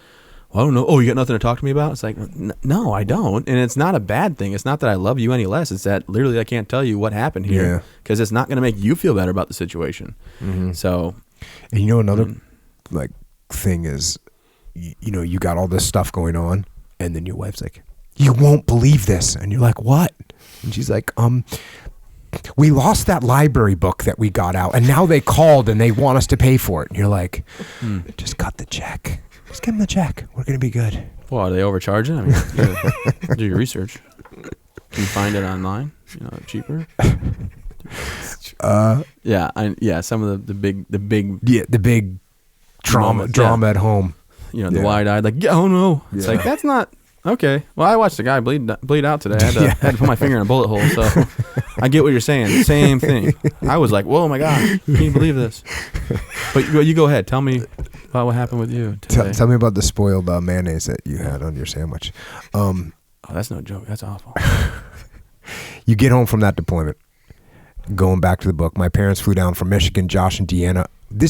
Josh is your brother-in-law. Mm-hmm. Deanna is his wife. We're there, and some of the guys from my unit came over. I manned the barbecue. The smell of charcoal-fired hamburgers drifted over the neighborhood, and I felt like the luckiest man alive. Kelsey and I had a dog, 2 cars, and now a house. We were a young family living the American dream. So you had the goal of buying a house, and now you actually bought one, right? Power of attorney. I called my wife, and she's like, guess what I did today? I was like, what? She goes, I bought a house. I'm like, how did you do that? She's like, well, you bought it. Sign that piece of paper. Power of attorney. So speaking of jokes I tell every time I talk, there we go. But no, we bought a house, and then my brother-in-law, they had a young child. They still do, Reagan, but at the time she was like 7-8 months old, I guess. And I was like, you drinking tonight, Josh? Because I have responsibilities. Like, oh, I'm all holier than thou or something. Like, I can't drink. And then by the end of the night, he passed out in a fire ant hill, drunk as could be. He smoked a pack of cigarettes. He doesn't even smoke cigarettes. Smoked a pack of cigarettes. Trying to wake him up. He's in a fire ant hill in my backyard. Like, oh, that hurts so bad. And then I was like, responsibilities, huh? Famous last words. Yeah. Back to the book. Fortunately, after I got home, I didn't struggle with any past memories of combat, although I know any number of soldiers who do. I told a few stories to Kelsey about our unit's time in Robat and BMG, about going without a shower for so long, and about some firefights we got into at Impala and Corvette. But she didn't like to talk about those things much, and I understood that. I found I could shut off the memories pretty easily. My logic was straightforward. I was a combat soldier. That's what I did. I told my mind to go to certain places, and I refused to allow it to go to other places.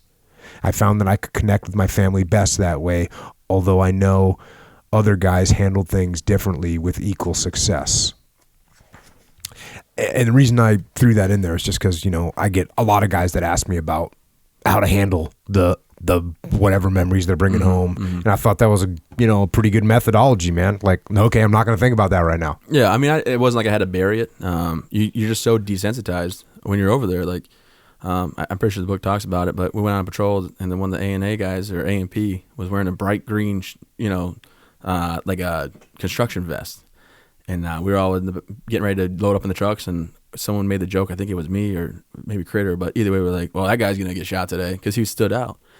He ended up being the only guy that was shot that day, and he ended up dying, eventually from his wounds. But she's like, oh, well, yep, that guy died. But you don't say it like hoping to get shot, but you're just like, well, that's part of what happens. But she didn't like hearing my stories of the combat and things like that. So I was just like, well, I guess I won't talk about them. She's like, you just get so excited about telling those stories and you laugh about it, and it's real serious. I'm like, well, I made it, Yeah. But you still snap into action. I was driving to my house with my buddy, and we went past the firing range, and they opened up the 240s, and like I hit the brakes, contact right, and I pull over, and me and him are both reaching for our M4s that were supposed to be next to us. We're like, oh, yeah. Oh, I'm in a minivan. Like, it was a Chevy Impala. For me, it was a minivan. Yeah, it's beautiful. I have a minivan. I love it. Oh, speaking of minivans, you found out you're going to be a daddy at this point too when you came home from your second deployment. Oh, no, that'd be awful if I came from second deployment and I found I was going to be a dad. It took us a little while. Oh, yeah. Well. 4 months after I got back, we Right found out on. we were going to, yeah. Right on. Yeah, that gets confusing when I get home. I wasn't trying to imply anything. No, I know.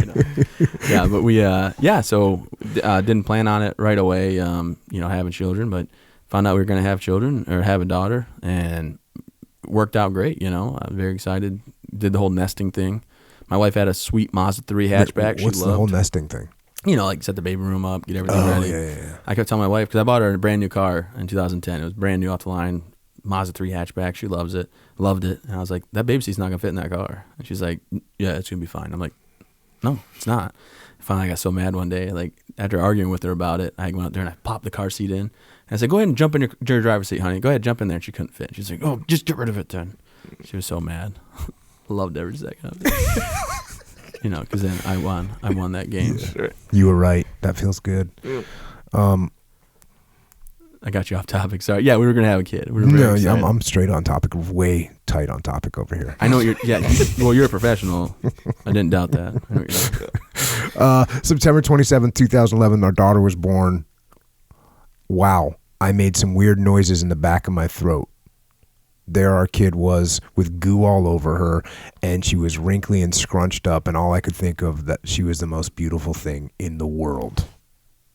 It's okay to cry, the nurse said. I didn't know how to cry, so I just kept making weird noises in my throat.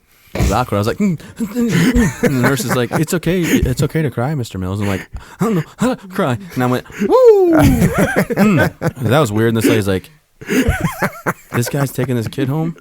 I mean, I almost fought the pediatrician that day. Oh man! Like one of the kids, they were talking about Belgian beer or some damn thing, and like I hear the two doctors talking. And my kid's in there crying, and the nurse comes out and says, "Hey, who's supposed to be looking at my kid?" And they're like, "Oh, doctor, he has a baby in there." He goes, "I don't have one in there." And she goes, "You must have forgot." He goes, "Huh, I must have forgot, huh?" And chuckles it off, and then goes back talking. And I told the nurse, said, "Get that kid back in that room." And I turn around at that guy, and I'm already up like 18, 20 hours because we went into labor induced or whatever, and eyes are bloodshot, and I'm just like still jacked from lifting weights, and I'm like, you're not gonna look at my kid. Find me a better pediatrician. And the guy's like, and I had to go get Kelsey something. And then they came in. She goes, "They were very nice when they came in." I was like, I don't know why. I'm towering over this guy like, "I will beat you if you touch my kid. You're not doing your job, bro." Then we put her in the car seat, take her home, and we get home, and my mother-in-law's with us, and we're looking, and Kelsey goes to get out of the car. She goes, "Why is she not buckled?" And I said, "Tammy, I thought you did." She goes, "Travis, I thought you did it." So strike one for my kid. Good dad award number one. Yeah, coming out of the gates strong. Epic fail, 45-minute drive, no car seat or no buckled car seat. I'm a good driver. Yeah, so. yeah, that's good. Luckily, and meanwhile, this time you're still a soldier. You go to jump master school, and you failed jump master school the first time. I did, yeah. And the sad part, it wasn't like the JMPI where you got what part did you fail? The written exam. Dang. Like the written part, yeah. That reading, it's fundamental. No, you know what? That academic part of jump master school, I've heard that's the most brutal part. It was rough. And I failed that, and everybody's like, "Oh, you must be a dumbass for failing." I'm like, "I am, yeah." But I went back the next cycle, and I ended up passing. Made it through. I thought it was cool in here. You talked about, one kid you threw out the plane. Yeah. Yeah, I give another kid you kicked out the plane. They were fine. Yeah, and that's the thing. They come and thank you later because they're just like scared, right? I'm not sure if they made it on. I don't know. Talk to them. Well, in the book that you made up here, you claimed most fabricated book. So I give them my brief, and they always made the youngest or the least senior guy give the brief. So like you tell them the brief. If I say green light go and you don't go, I'll give you the order 2 more times. If you don't jump, I will unhook you, attach you, give you off order, don't touch your equipment, throw, say go to the real paratroopers or whatever. That's what a no jumper, is that what it's called? Do they have a name for it? Yeah, jump refusal. Jump refusal, that's right. I knew there was some military term for it. Oh, yeah. And then as I'd say my brief, it's all 3 pages you got to memorize, I'd stop my brief right there and say, "But I guarantee you today, if you're on my door, you are going." So I told the guy, green light, go. And then the first guy went, the second guy went, third guy went, fourth guy or whatever. They all go. And then finally I get to like 13 or 14. I'm supposed to exit all, 30 paratroopers or 32, whatever. And this guy's like froze. And I'm like, "I know you think you're not going to go, but you better jump out of this plane." And he's like, and I said, "I told you were going." And then back of his shirt, back of his pants, and I just threw him out. And then the person behind him was like, I'm like, "Get going." And then another jump, the same thing happened. I said, "I told you were going." And he stood there frozen the door, like 1 foot back. And I just grabbed the top, backed up, grabbed the top of the plane. I just kicked right in the back of his parachute. Out the door he went. Yeah. I was like, we'd hear those rumors, but I never saw it happen. Yeah, I mean, if they don't jump, they're going to lose money. And then they're going to waste a good pass. And then the plane either can go back around, make another pass, and like prolong everybody's night and make it harder. Because I have a person I got to do paperwork on now, which I don't like to do. Or... You can barely write, from what I understand so far. No right hand, so I used to be right-handed, so what do you expect? But that's cool. Take pokes at me with arms and legs. But yeah, I mean, so it was just fear got the best of them. And I just was like, "No, we're going today." And I said some other choice words in their ear, but they went. But what I liked about that from like a broader perspective than just airborne school is like so often, man, people just need to like go. Because like you said, once you go and you get that first thing under your belt, then they go and they jump. It's no problem, But so often people they just hesitate. They're just scared of the unknown, And what you got to do is just go, just jump. Well, my 5th jump in airborne school, back when I was, PV2 Mills, I jumped out and it was nighttime combat. I was so scared, I didn't know what to do. But I was like, well, I'm not gonna be the big sissy on this airplane, So I dove out like Superman, and I got my left leg caught up in the risers. I was coming down like a flamingo, and my chute started to collapse on me, and I was shaking I was falling faster than everybody. I had to pull my reserve. You pulled your reserve at airborne school? Yeah. No kidding. They were mad about that. Oh yeah. But I was dropping fast, and I guess you survived, which is a good thing. Yeah. But my leg was tangled up so bad. So in the first jump in division, I'm like, "Oh, I don't know if I want to do this anymore." And then the guy in front of me went, and I was like, "Well, okay." Yeah. He did it. Dang. That's not good to have to pull your reserve at airborne school. But I mean, it wasn't because of malfunction. It was because of my own stupidity. I dove out like Superman. My left leg got caught up in there, and I couldn't shake it out. And then I was like watching the silhouettes above me. They're like, "Pull your reserve, Mills." I'm like, "Okay." You pick up E6. So now you're a staff sergeant. Take over a weapons squad. Mm-hmm. Which is the senior spot, but I went to work that day I got finished ALC or whatever, which is an E6 course. I went to my first sergeant, said I have offers in 2nd and 1st Brigade, 508. I'm going to take those if I don't have a squad leader spot. When I get back from this 4-day vacation or 4-day break. I came back and they gave me the senior spot. Here you Nice. go. Oh, yes. And Kelsey, she didn't really want you to go overseas again, did she? I mean, yes and no. She understood it, but I mean, obviously, no wife wants their loved one to go overseas or their husband to go overseas. But we just bought a house. The baby was just born. Quite frankly, we could use the tax-free money. 100%. We could use the money that you get from being over there, and also we have the soldiers come to my house and have barbecues, and she sees how they look up to me and how I'm in charge of them, and it's this whole camaraderie and brotherhood thing. I had orders to Fort Hood. I had my sergeant major cancel them. I was like, I don't know why you're kicking me out. He goes, I'm not kicking you out. I said, Sergeant Major, I have orders at Fort Hood. And he's like, do you not want to go? I said, no, I need to deploy with these guys. So he's just like, I'll take care of it. Yeah. The way you put it in the book is the reason I went overseas was because of the soldier next to me, the guys in my squad. Our job was to protect America and keep the Taliban at bay. I'd trained my men. I taught them all I knew. It was my job to take care of them. I couldn't imagine them deploying without me. And I mean, I was quite frankly upset when I got those orders. But they were building a new brigade, and they wanted combat NCOs with over 2 years of combat experience to go help, lead these guys. And I was like, noble, I get it, but not for me right now. You're leaving, and Josh is going away at the same time. Your brother-in-law, your wife's brother, going away same time. Here we go, back to the book. She was in tears, a beautiful mess. Josh was leaving on that same deployment too, but a day later than I was. So he came to see me off and support his sister. I hugged him, and he hugged me back. Chloe was 5 months old and sleeping soundly in her car seat. She never woke up when I kissed her cheek. I unstrapped my daughter, picked her up, and cradled her tightly one last time in my arms. She inhaled deeply, smiled, and carried on sleeping. Then I waved goodbye. Walking away from my loved ones, I had to ask myself if this third deployment felt different from the first two. I had a child to think about now, a family. I knew there would be tense days and firefights ahead, but honestly, I wasn't afraid of dying. I wouldn't be reckless and make myself an easy target, and I didn't want to die. But I knew that if I got hit, then I got hit. If it happened, then it was meant to be.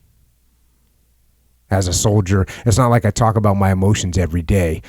I don't write poetry. I don't watch romantic comedies as a rule. I'm trained to kill people.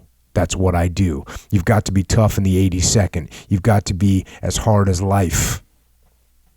You don't want to show weakness ever, particularly with any of your guys around. When you're overseas and out in the middle of nowhere and you have 12 to 20 guys with you, you can't take a seat and say you're done. As a leader, I couldn't throw my helmet down and complain that things weren't fair. You have to make the best of it. You have to keep going. You've got to be as tough as they come. But even so, as I walked away from my wife and child and brother-in-law, the wind struck my eye, and I wiped away the wetness with the back of my sleeve.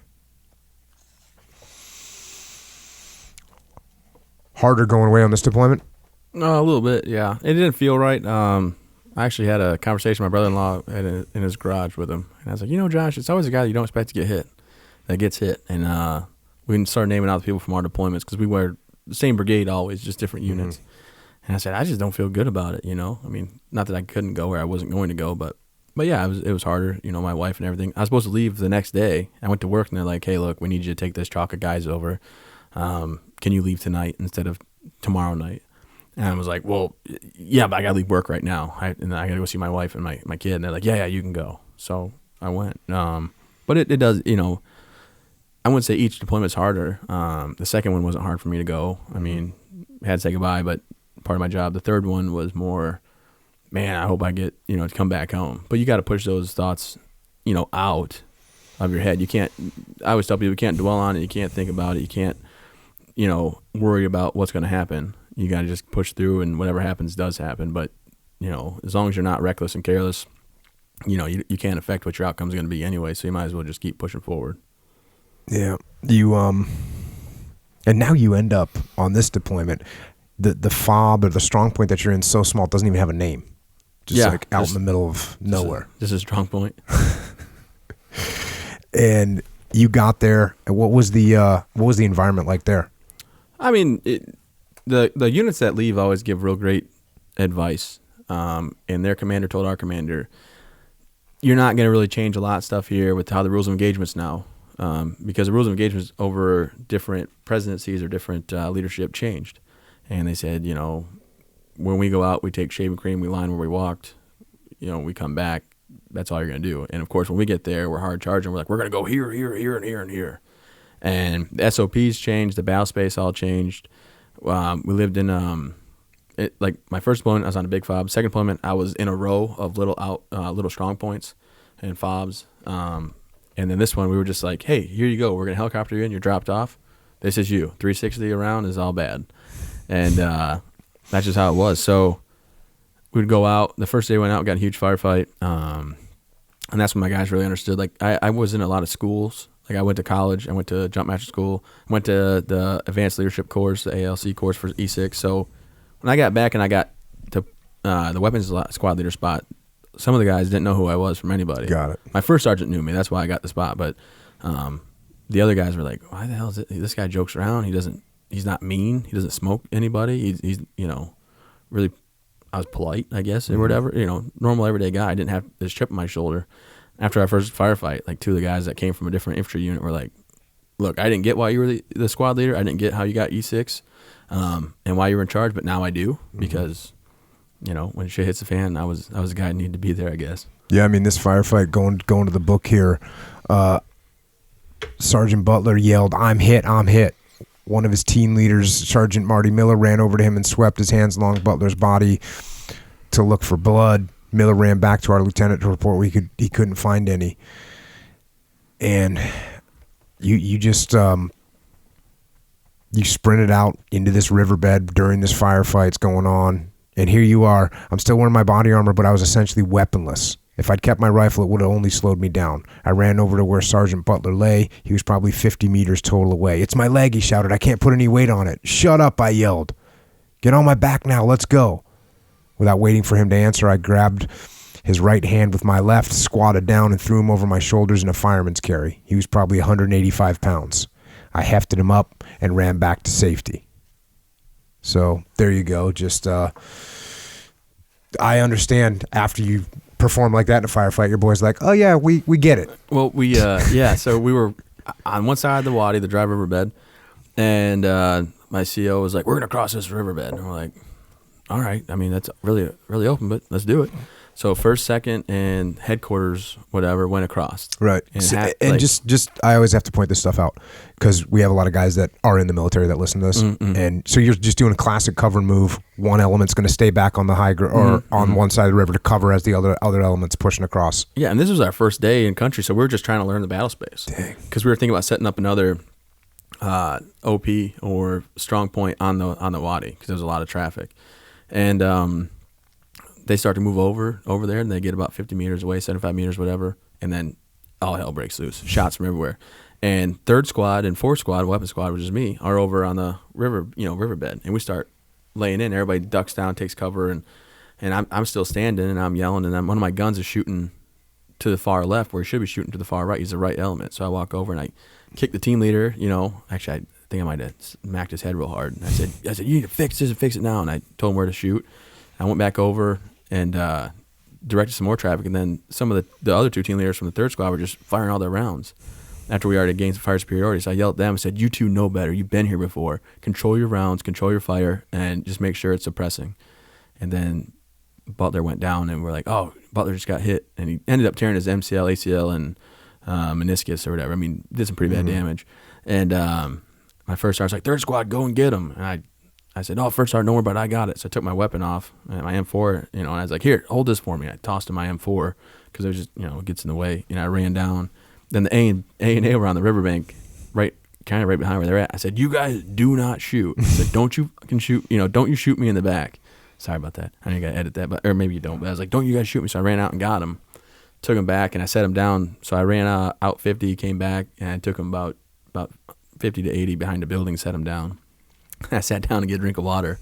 My first sergeant goes, Sergeant Mills, need you back here. I'm like, oh, okay. I ran back. I was like, oh, crap, where's my gun? And Marty had it. So Marty's like, oh, here you go. And I was the last one on the objective. We had to hike back 2 miles with Butler on a stretcher.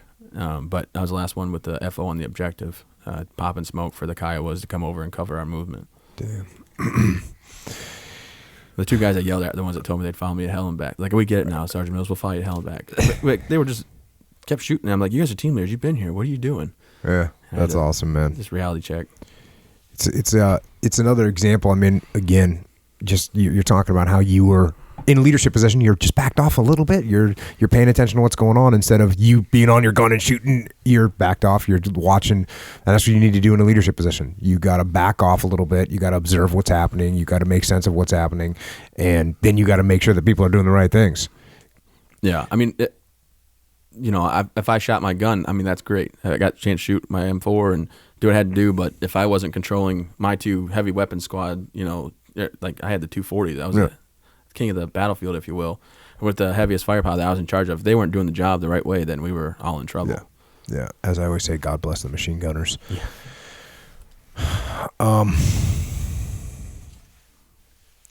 Yeah. And it sounds like that deployment was, I mean, the firefights that you talk about in here were a lot. You're getting a lot of firefights. Every other day, if not every day. And so this one here, you went out and did this raid, and then you get word after you do this raid that there's no aircraft to come and pick you up from the raid and go ahead and walk back. Yeah. That's good times. Yeah, we went out. I told my guys, like, look, it's gonna be hellacious. Bring extra. We had each of us 2,000 rounds of 7.62. Dang. And then we also had, I always carried 2,000 rounds of 7.62, or I guess depending on the mission, it would change between 1,000 and 2,000. And then I'd carry 20 grenades, 10 on my armor and 10 in my bag, and then another 40 Mike Mikes. I had a 203. Jesus. And then 420 5.56 rounds, like not in my magazines, and I always had 12. Bro, that's like freaking 200 pounds. Yeah, but without ammunition, you're kind of screwed. That's true. Good point. So I always had 12 magazines on my person, and then I'd have 13th one in the chamber. So I had 13 full magazines on me. Not because 13 is like some special number, just because like my mag pouches that's what they carry. Yeah, my mag pouch was 2 deep, so I could have 3 on each side. And we went out there and we ended up getting like 7 different firefights on the way back home. We had 4 detainees, and I got put next to the gun the one time, and you know how it's called pigtail and rat tail, they call it. But when you put your 7.62 link in, you have one side come out, and then you switch back it in, and the other side come out. So when you hook to a gun, it pulls out of your bag, and then if you have another bag next to you, you clip it together. Mm-hmm. Well, we shot through all my rounds. One of the things we shot through all the 7.62 rounds. I was like, oh, this is so much like lighter. And I got to another spot, and one of my guys, Brandon Fessy, he was one of the guys that got hurt with me later on, but he was almost knocked, like passed out, so heavy. I said, oh, I take my bag. He goes, no, I got it. So I was like, give me your bag. Don't argue with me. And I was like, you need to make it back to the fob. And then our PA that came out with us, awesome guy, Ranger regiment guy, and he's turned into be a doctor. He was dehydrating really bad on the walk back, going hallucinations and stuff. So we decided, me and 3 other guys, we went ahead and just like trot ahead and walk faster than everybody else, and like made it back to the fob first to get a MRAP to come get them. But yeah, and we actually, one of the guys we detained, we detained all these guys. They had 600 pounds of homemade explosives, batteries, RPGs. And the thing was, a drone followed their RPG team back on a motorcycle to this compound, AK-47s, but we didn't get pictures with all their stuff. So we turned them over to the local national government, and they said, well, you didn't get pictures. These guys are free, so they let them go. Turns out the guy that we had detained, one of them, because we hided him, fingerprints were all over my bomb. And there was 13 bombs in a row, and they were all over the bombs the one that I hit. So the guy that we captured as the one that put the bomb in. Alpha Troop caught him. The A&A took care of him. Damn. So. All right. Sorry, did I bring it down to tone? My bad. No. Going to April 10th, 2012. You get some intel in the afternoon that there's a IED out in the village and you guys are going to go check it out. And here we're going to the book. We hiked only about 400 yards to the village. In addition to my weapons team, there were other squads along on patrol, a total of 28 soldiers. My lieutenant, Zachary Lewis, went to the left with the 1st and 2nd squads heading to meet with the village elders, while the rest of our men went with me around the village to the outside to offer support in case of an attack. Along with my gun team, I had my platoon sergeant and a medic, Sergeant Daniel Bateson, with my group. All looked calm. It was just another day in Afghanistan. Another normal patrol. We approached an abandoned A&A security post, 2 portable buildings, and stopped near the buildings to establish a security perimeter. I called for Fessy to bring the minesweeper. Check this area, was the only order I gave. Fessy walked up a path used by villagers and scanned all the area around. He went up and back, and all was clear. No beeps. There was no reason to question anything. Fessy finished his minesweeping duties and went to set up on the far flank. I called Riot up to me and asked him where he thought we should put the gun. I knew where it should go, but I wanted to let him decide, making sure he knew his stuff. He motioned to exactly where I thought we should put it, a good spot, and I said, "All right, go get Neff and bring him up here." That was it. Riot left to go get Neff, and as he did, I set my backpack down. The backpack touching the dirt was all it took. Such a simple act of war. My world erupted. I saw a flash of flame and heard a huge kaboom. Hot, jagged pieces of explosives ripped through me. I cartwheeled backward, end over end, hit the ground, and slammed my face hard against the compacted earth. Instantly, I felt my left eye starting to swell shut. I smelled burning flesh, my own. I tasted dirt, and I was wet with sweat and moisture just like I'd walked out of a hot shower. Dirt fell everywhere through the air. It rained down and clung to my eyes, nose, and mouth. I don't remember rolling over, but I must have, because I glanced to the side and saw that my right arm was completely gone. I caught a glimpse of my left arm covered in blood and tattered. My arm trembled as if it had a will of its own. I looked down and saw my right leg was also gone. The stump looked like a piece of raw meat. The bottom of my left leg was still attached, but held on only by a few strands of skin. I saw all this in a flash, in an instant. I felt confusion but no panic. My first thought was of my guys. I flopped my remaining arm toward the microphone clipped to my carrier plate and somehow managed to push the button. "I hit a bomb," I said. "I need help." Bateson, my medic, rushed up to me along with Staff Sergeant Keith Hambright, our platoon sergeant. Only about 30 seconds had passed since the blast. Immediately, they applied tourniquets to hold whatever blood was still inside me. "I'm not going to make it," I said. "Leave me and go to save my guys." "Shut up, Sergeant Mills," said Bateson. "Let me do my job." I ignored Bateson and yelled my men's name like roll call. Fessy, Riot, Neff, to see if they were okay. 2 were hit, Fessy and Riot, and other medics were already caring for them. They were bleeding, but nothing was missing. They yelled back that they were going to be okay.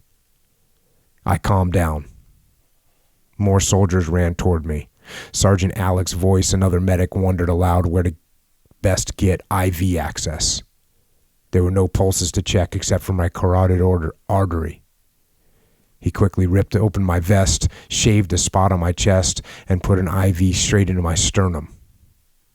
It hurt going in, and I must have howled because he yelled at me that I was going to be fine. I yelled back, "Doc, shut up. I know." He and I both calmed down. Someone stuck a fentanyl pop in my mouth. It's a potent painkiller that releases as the pop dissolves. I downed the first one, spit out the stick, and asked for another. "You won't need it," someone said. I was still thinking that I was going to die. I didn't want to show fear. I didn't want to freak out. You never want to show fear around your men. Let my family know I dealt with it without crying," I said. "Tell them yourself," someone grunted. He was being encouraging, letting me know I wasn't dead yet. I tried to see around me. I raised my head, wanting to get a visual of Fessy and Riot. Someone shoved my head back down. "Lie still," commanded a voice. My one eye was swollen completely shut. The other eye was blurry from dirt. I tried to raise my head again. Again, I was pushed flat. My eyes were watering now, the dirt turning to mud. Time passed and I didn't know what was happening. I mumbled something, but there was no reply. Only the steady whoop, whoop, whoop of a Black Hawk helicopter touching down nearby. 6 men surrounded me, hefted me up, and carried me over. All told, it might have been 10 minutes since the blast until the helicopter arrived. Fessy and Riot were first inside the helicopter. Everything was foggy and noisy, and I couldn't make out my surroundings clearly. My 2 guys were on seats, and I saw blood and bandages jumbled in their direction. Fessy had shrapnel in his face. Riot had shrapnel in his face, legs, and hands. Their images faded away. I focused on the noise of the rotors. We were in the air, and the flight medic were taking care of me. Riot yelled in pain. I tried to look around. Someone needed to attend to Riot. "Where are the medics?" One of the medics was talking to the pilots up front. Riot was yelling again. I looked in Fessy's direction and told him to calm down. Fessy nodded. Riot stopped yelling, and I winked at him to let him know he was going to be okay. It was all I could think to do. The flight medic was back in view. I could barely see him through the goop in my eyes. He wore a green flight suit and had a big Darth Vader helmet. I tried to speak. He gave me a quizzical look. I yelled as loud as I could, "Take your helmet off." He took his helmet off. "Give my guys water and tell them they're going to be okay," I barked. "Don't worry, I'll take care of them for you," he said. He was busy with some task on me that I couldn't see. A moment went by, and I added, "I'm sorry." "For what?" the medic asked. "For making you take your helmet off." He gave me a wry grin. I realized he'd been doing his job all along, doing it well. Both the medics had. I just couldn't see all that was happening around me. My mind went in and out. I was coherent but fuzzy in spots. In 15 minutes, the helicopter landed in Kandahar. Hospital staff rushed me straight to the operating table. "We're going to put you under now," came a voice from above me. "I'm fine," I said. "Leave me alone." The mask came over my face and I tried to push it away. I remember asking one question. Am I ever going to see my baby girl again?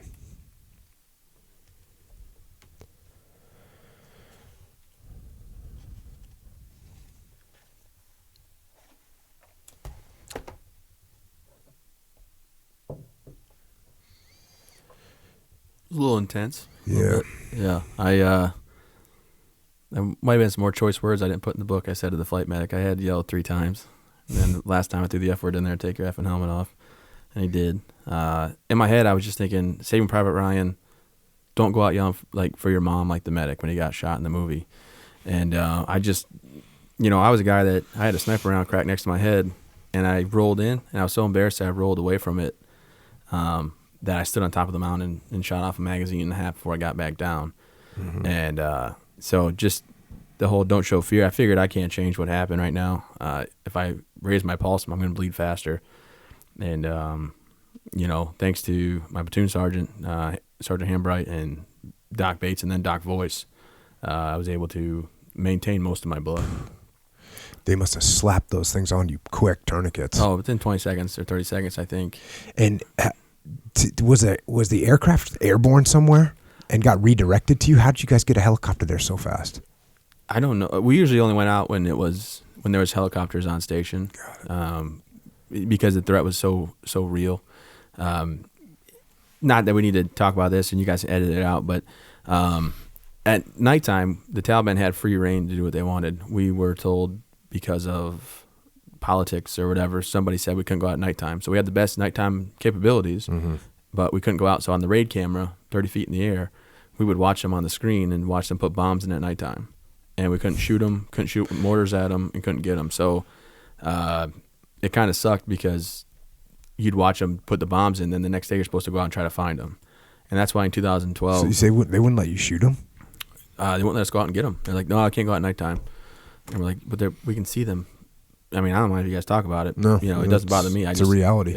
I don't like it. I don't want, you don't get political, so you don't have to on this with me, but just watching them put bombs in, knowing I had to go out and try to find them. And then the guy that I found, or we walked back through, 7 different firefights and 10 clicks, when they went out to do the surveillance on the site I got blown up at, there was 13 in a row right there. And for some reason, the Minesweeper, Brandon went up and down, not once but twice, and nothing alarmed him. So there was 6 daisy chained together called squad killer. So you had to be the front guy to hit the first one, and then everybody behind him would get just taken out. So in a way, it was probably better that I got hit that day than have somebody walk past and hit it, and then everybody behind him get taken out too. So just the politics of war, I guess, kind of sucked because I would watch them put bombs in. I couldn't shoot them. The Kiowas would come out station. The guy shooting at us 800 yards away would drop their weapons and walk away. And all of a sudden, they were no longer a combatant until the Kiowas were out of fuel. And we weren't going to run, 1,000 meters this way because if we did, then the guys would just leave their AKs and take off. So, the red tape. But when I got blown up, I did radio my LT and tell him, I got hit. I don't know how bad it is. And I told my medic, get away from me, and he kept fighting me off and telling me to let me do my job. Then the doctors worked on me for 14 hours, I was told, 9 doctors and 7 nurses. And 2 nurses for 9 hours pumped air in and out of my lungs to keep me alive, took turns pumping air. I was so low on blood, they did over 30 transfusions. Damn. And they didn't have enough in stock, so they were on the big speaker in Kandahar saying, A positive blood and universal, we need it now. And they were I had a lot of tests I had to do for possible HIV or things like that because it was just they were just taking and putting it right in. Yep, cool. All right, thanks for your blood. We're gonna put it right in them. They knocked me out medically, maybe unconscious, and they kept me like that for 4 days. So I just realized, I always say God bless the machine gunners, but how about a little God bless the doctors and nurses for sure? Oh, absolutely. Damn. And the medics. I mean, and the medics. Every time obviously. I go and I speak, my one side's about perspective, and I tell them, about the guys that have not made it back home, and I'm thankful to still be around and living, and I'm going to keep living, for them, so that, their sacrifice wasn't in vain, because what happened to me is nowhere near what happened to my buddy Francis Gene Phillips IV, or Frankie, great friend of mine. He died. Left behind a wife and a 4-year-old at the time. So I'm thankful for the medical advancements. In Vietnam, a lot of guys didn't come back like me. And I get sometimes people like, well, we just didn't see people like you during the Vietnam War. It's so sad this happened. And I say, well, that's because the guys, they didn't come back. Yeah. So yeah, I mean, then the doctors knew I'd tie things in, and my calf muscles are on the end of my left leg now, I guess, for padding or something. Just nuts, But that was on the 10th, and then I still had my left hand when they got done working on me. My wrist was blown out pretty bad by my finger, my index, my middle, and my thumb. And then 2 days later in Bagram, they cut it off. My brother-in-law flew in from his outpost to Kandahar with me and escorted me. Because did you guys have to fill blue books out before you deployed? We call it the blue book. It's like, if I die, bury me with this. It's not a blue book, but we do that. Yeah. Yeah. Well, I don't. It was like a little blue pamphlet. They call it the blue book in the Army, but it's like, if I die, I want my wedding ring, I want a picture of my wife and I and my kid, or, I want this music to play. Right. Basically playing your funeral is kind of morbid, but I guess it's all right. But he was a guy who was supposed to escort my body back home. So he came to where I was at, and then they shipped me to Bagram on April 12th. And on April 12th, they took a look at my hand, like, it's not going to make it. It's just necrotizing, and, limb length is a huge thing, so they cut it off. And then, so they didn't tell him they were doing it. So I rolled into surgery, and I came back, and then my hand was gone. But I didn't know because I was still, medically or sedated. Mm-hmm. And then 2 days later, they went for the very first time on April 14th. And when I woke up in the room, my brother-in-law, he was wanting to tell me, but what I don't know if I put it in the book. I don't think I did. April 14th, actually my birthday. Yeah. So my 25th birthday, I found out I was a quadruple amputee. And it's funny because on my first deployment, when I didn't know about amputations and things, and Josh was just a friend of mine, not my brother-in-law, I was like, look, I'm very athletic. I play a lot of sports. If I lose a leg or something, just let me bleed out. Like, I mean, I was that naive at 19 years old. Like, if I lose a hand, just I don't need to live, because I didn't know any different. Where now I wake up with no arms and legs, and I'm like, oh, okay, well, at least I made it, I guess. Meanwhile, back on the home front, going to the book, Kelsey received a call at 11:53 a.m. her time while standing in her parents' kitchen in Dallas, Texas. She was making a tuna fish sandwich. And then it's the commander on the phone. And she describes, he tells her straightforward, the severe injury. And this is what she wrote in her journal. I could not wrap my head around the pain my husband must be feeling. I was all alone in the house, and my actions upset my daughter to the point where she was screaming. I could do nothing to soothe her. I couldn't pick her up. I couldn't look at her. My body felt like it was being torn in two. I wanted so badly to be able to talk to Travis and let him know I love him and that I thanked God that he was still alive. Then it continues on. Kelsey called my dad in Michigan, but when she tried to tell him what happened, little would come out.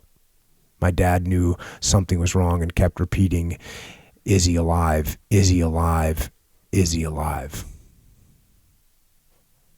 And then your dad said this, until you go through something like that yourself, it's hard to describe the feeling. There's no eating anymore. You don't leave the house. There's a lot of pacing around. You just wait. Whenever the phone rang, we jumped. You look at the phone and you don't know if you want to answer it or not.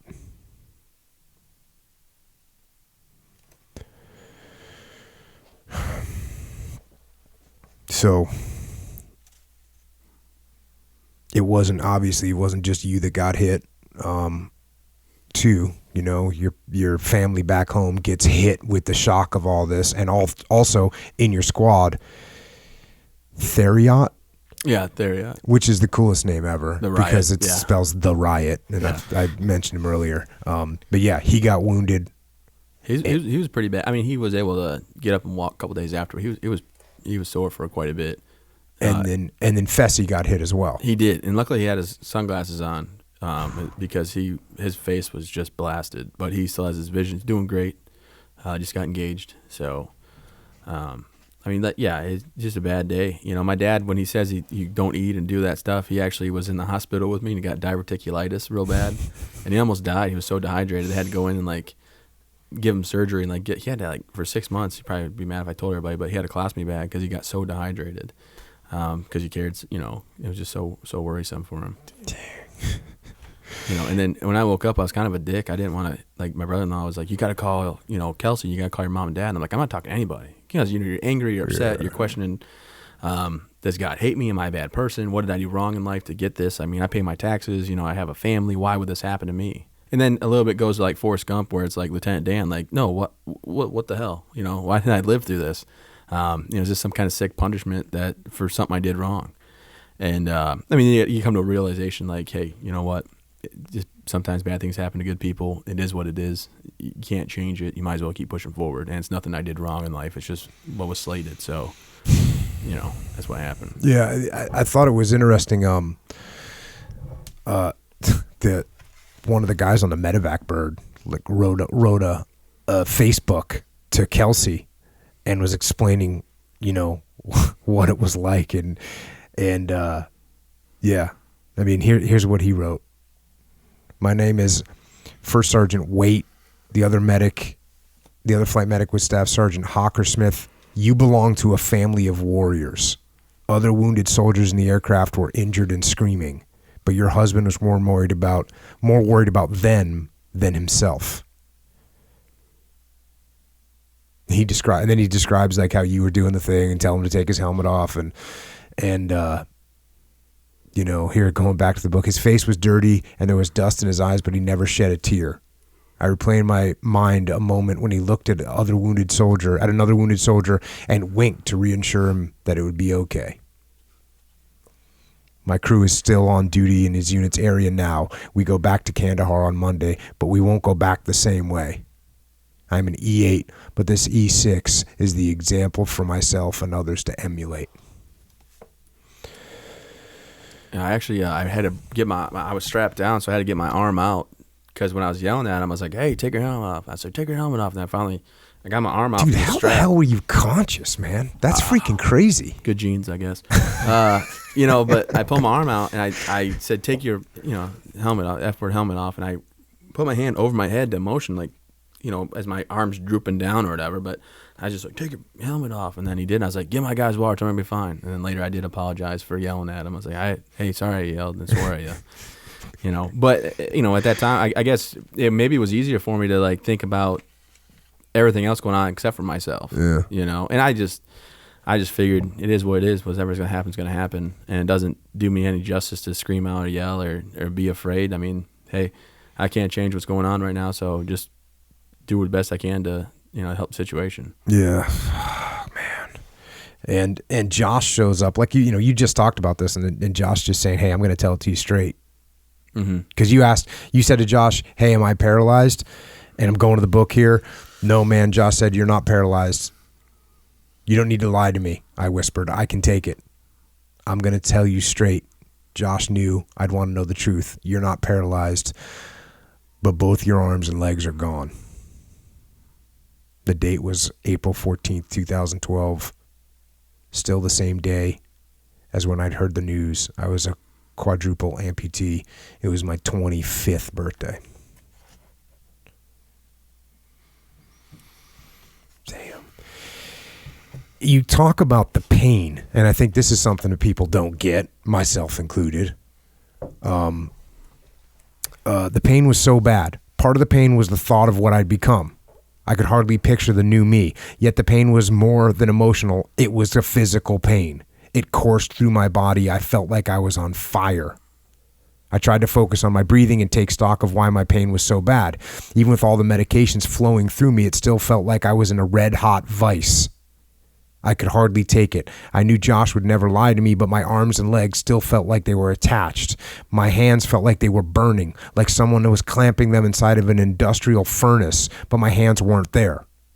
The flames were eating away my ligaments, my nerves, my skin. My legs, my phantom legs, were clamped in that same fire. Bolts of agony surged from limbs that weren't there and registered to a brain that still was. The pain came and went, came and went, came and went. Josh started in his seat and leaned closer. Travis, you need me to get the nurse? I didn't say anything. I was itchy and sweating bad. He pressed a buzzer, then went out and got a cool cloth and laid it on my forehead. The nurse came in and upped my morphine. Just before I went under again, everything that I'd always drilled into myself rushed through my mind. Never show fear. Never let your guys see you in pain. Don't cry out. Even when I'd been lying on the ground right after the blast, I'd felt pain then, but I hadn't showed it. When that IV was shoved through my chest, that was painful, but I wasn't going to complain then. You don't let people down. You just don't. But this time the pain was so bad. It was still so bad, even with more painkillers in me now. So bad, so bad, so bad. This time I wanted to do the unthinkable. 2 words rose and began to vocalize within my throat. Josh, I said. Yeah, what do you need, buddy? I swallowed and whispered 2 words. I quit.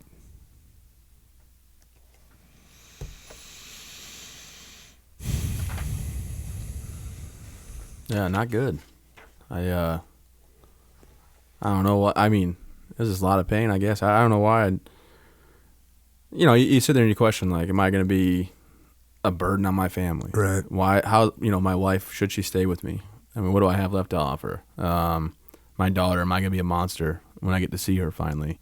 And then it's like, why did I live through this? Why did I make it? Not that I'm, I guess, angry I lived or at the time, when that was happening. I wasn't so much angry. It's just more of a question like, why? What's the purpose? Why not just let me go out. My wife gets, $400,000 from the government, and then she can go remarry and have somebody that's able-bodied and live a happy life. But that, a lot of questions are, when you're sitting in a a hospital bed, in a hospital room, and you just got to stare at the ceiling the whole time. You just never know what to think. In the military, it's easy. Everything is laid out for you. This is our mission today. This is our plans. What we're going to do. This is how we're going to get it done. There, it's just all unknown. And that pain, like from missing limbs, it sounds freaking horrible. Oh yeah, it was like a spike getting drove through my heel, fingernails getting like just ripped off and then seared, and it was bad. What causes that? A lot of it is phantom limb pain. So your nerves try to find where your hands and your feet are, and if they can't find it, they try to redirect and keep trying to find it. So it's just one excruciating, zap to another, and then they and you're probably gonna talk. They had like experimental things they tried on me because it was so bad. And after the second one, they tried. I was like, oh, I feel a little better, and then the doctor like was all excited. And then I was like, oh no, the pain's back, and I went, got all yelling out in pain and stuff, and he actually cried. He felt so bad because it was to the point where they got to find some cure, or I'm gonna be so just in agony. Yeah, agony, or I'll be so used to the medication that the doses are going to get to the point where I'm just going to OD on them, because I'm going to be so accustomed. I can't think of the word right now. It's killing me. Like your tolerance is high. My tolerance would be so high that I'm just going to end up ODing. Damn. Of course, I was kind of, you wonder where you get your sense of humor. You're telling your dad what happened, and you're like, I stepped on a mine, went flying through the air. I did a 180. It was crazy. Well, Travis, my dad said, the important question is, did you look good doing it? Yeah. I think I did. Yeah. Oh, man. And meanwhile, Kelsey, she, you've been voicing some of these concerns, like about, hey, can I even be a good dad now? Am I going to be a burden? You're kind of telling Josh some of those things. And he told Kelsey, and here we go, back to the book. My brother told me that Travis is nervous to see me because he doesn't know how I will react or if I will continue to love him as my husband. These worries seem so trivial to me because I will love him through sickness and health until death do us part. I did not use those words lightly when we got married. I will be by his side every day for the rest of our lives, whether he likes it or not. I know his natural reaction will be to push me away because of embarrassment or feelings of letting me down, but I just wish I could constantly reassure him that my love for him is unwavering. Yeah, when I saw her, I told her she should go. I said, hey, you should take what we have. The house is yours. The cars are yours. Sell mine, whatever, and do what you need to do, and I'll financially fund whatever I can. And she was like, that's not how this works. I want that handicap parking, what she said. So it's like, man, there's like a level of luck involved when you get married. I don't care who you are. Like you could easily marry like Satan, and I know plenty of guys that have made some really bad, I can't even call them bad decisions. Cause just like, okay, I understand if you have this great courting thing and all that, and you're whatever, that you can make a good decision, and that's great. But like a lot of guys in the military, you're young and you're like, you know what, we're getting married, and there's just like a flip of the coin, and you got a saint. I literally did flip. I'm like 17 days in person. You know what would be great? If we just went to Mexico and then decided we were gonna get married, and then we just got married. Yeah, let's do that. Let's be a great story for everybody, whether it works or not. Yeah, man, you scored for sure. And she got lucky to have me too. Well, I didn't really pick that up, but okay, we'll go with it. Yeah, we'll keep moving on. Hey, how was it when you saw Chloe for the first time? So you did get back to Walter Reed. I did. April 17th, I got back, and the first time I got to see Kelsey wasn't that Hallmark moment. It's like, oh my gosh, I love you so much. It was actually, I was getting rushed in. My one of my right leg ripped open. And then, like, Mrs. Mills, you're in charge of his medical history now. You have to sign this piece of paper. He has to get 2 inches of cut off his right leg. We need your consent. And she's like, what? And she almost passes out. And they're like, Mrs. Mills. I'm like, Kelsey, just sign the paper. And I'm yelling, just sign the paper. It's okay. And she signs it. And that's the first time I got to see her. Just real quick. Yep, go ahead and hack them up. And they went and took my leg 2 inches off on the right and resealed it. And the next day is when I tell her, like, this isn't probably anything that you signed up for. You can go and, it's no big deal. I'm not worried about it. And she's like, nope, not how this works. We'll get through this together. Damn. And then Awesome. they induced me into this coma later on because the pain was so bad and I was getting my tolerance level built up for the pain meds. And she sat with my bed like 20 hours a day. And knowing I wasn't going to wake up for 5 days. Like, we're going to put him out for 5 days. So this was crazy. Reading about in the book, you're in such horrible, horrible pain, like undescribable pain. Is this basically an experimental procedure that they did on you? Yeah, I'm the second in the nation to ever have the ketamine coma and 30th in the world. And a lot of case studies on me. The ketamine coma is 600 milligrams of ketamine per hour. Yeah, so it goes around the clock. Mm-hmm. It's supposed to, well, it's based on like weight and things, so I'm sure like everybody's different measurements. But when they did it, you go in and then it just circulates through. It's supposed to reset your brain to think where your nerves end or where they end, and you come out and it's just you hallucinate like crazy. Yeah, and anything on TV is what was real life to me. Yeah, no, I'll hit some highlights from your hallucinate because when you get done out of the coma, you're in a coma for 5 days, which is just black nothing. Right? Yeah. There's nothing there. Then you go into hallucinations. You got chasing kids that stole things from Walmart. You got Genghis Khan, that you're out with Genghis Khan. A SWAT team is coming to get you. You and your cousins are riding skateboards in a TV reality show. You got yourself playing hockey in the NHL. I was particularly concerned about a 50-year-old go-go dancer that crawled on a leash down the hallway of Walter Reed. That one made me a little bit nervous. Mm-hmm. It was a service dog, apparently. Kramer from Seinfeld stops by. So you go through these massive hallucinations. That's freaking weird. Yeah, I mean, it got to the point where I'd get on my tangents, and they said for the first 7 days, it's going to be bad. Then after that, it'll start to fade out. And at 10 days, you should be able to tell when you're having one or not.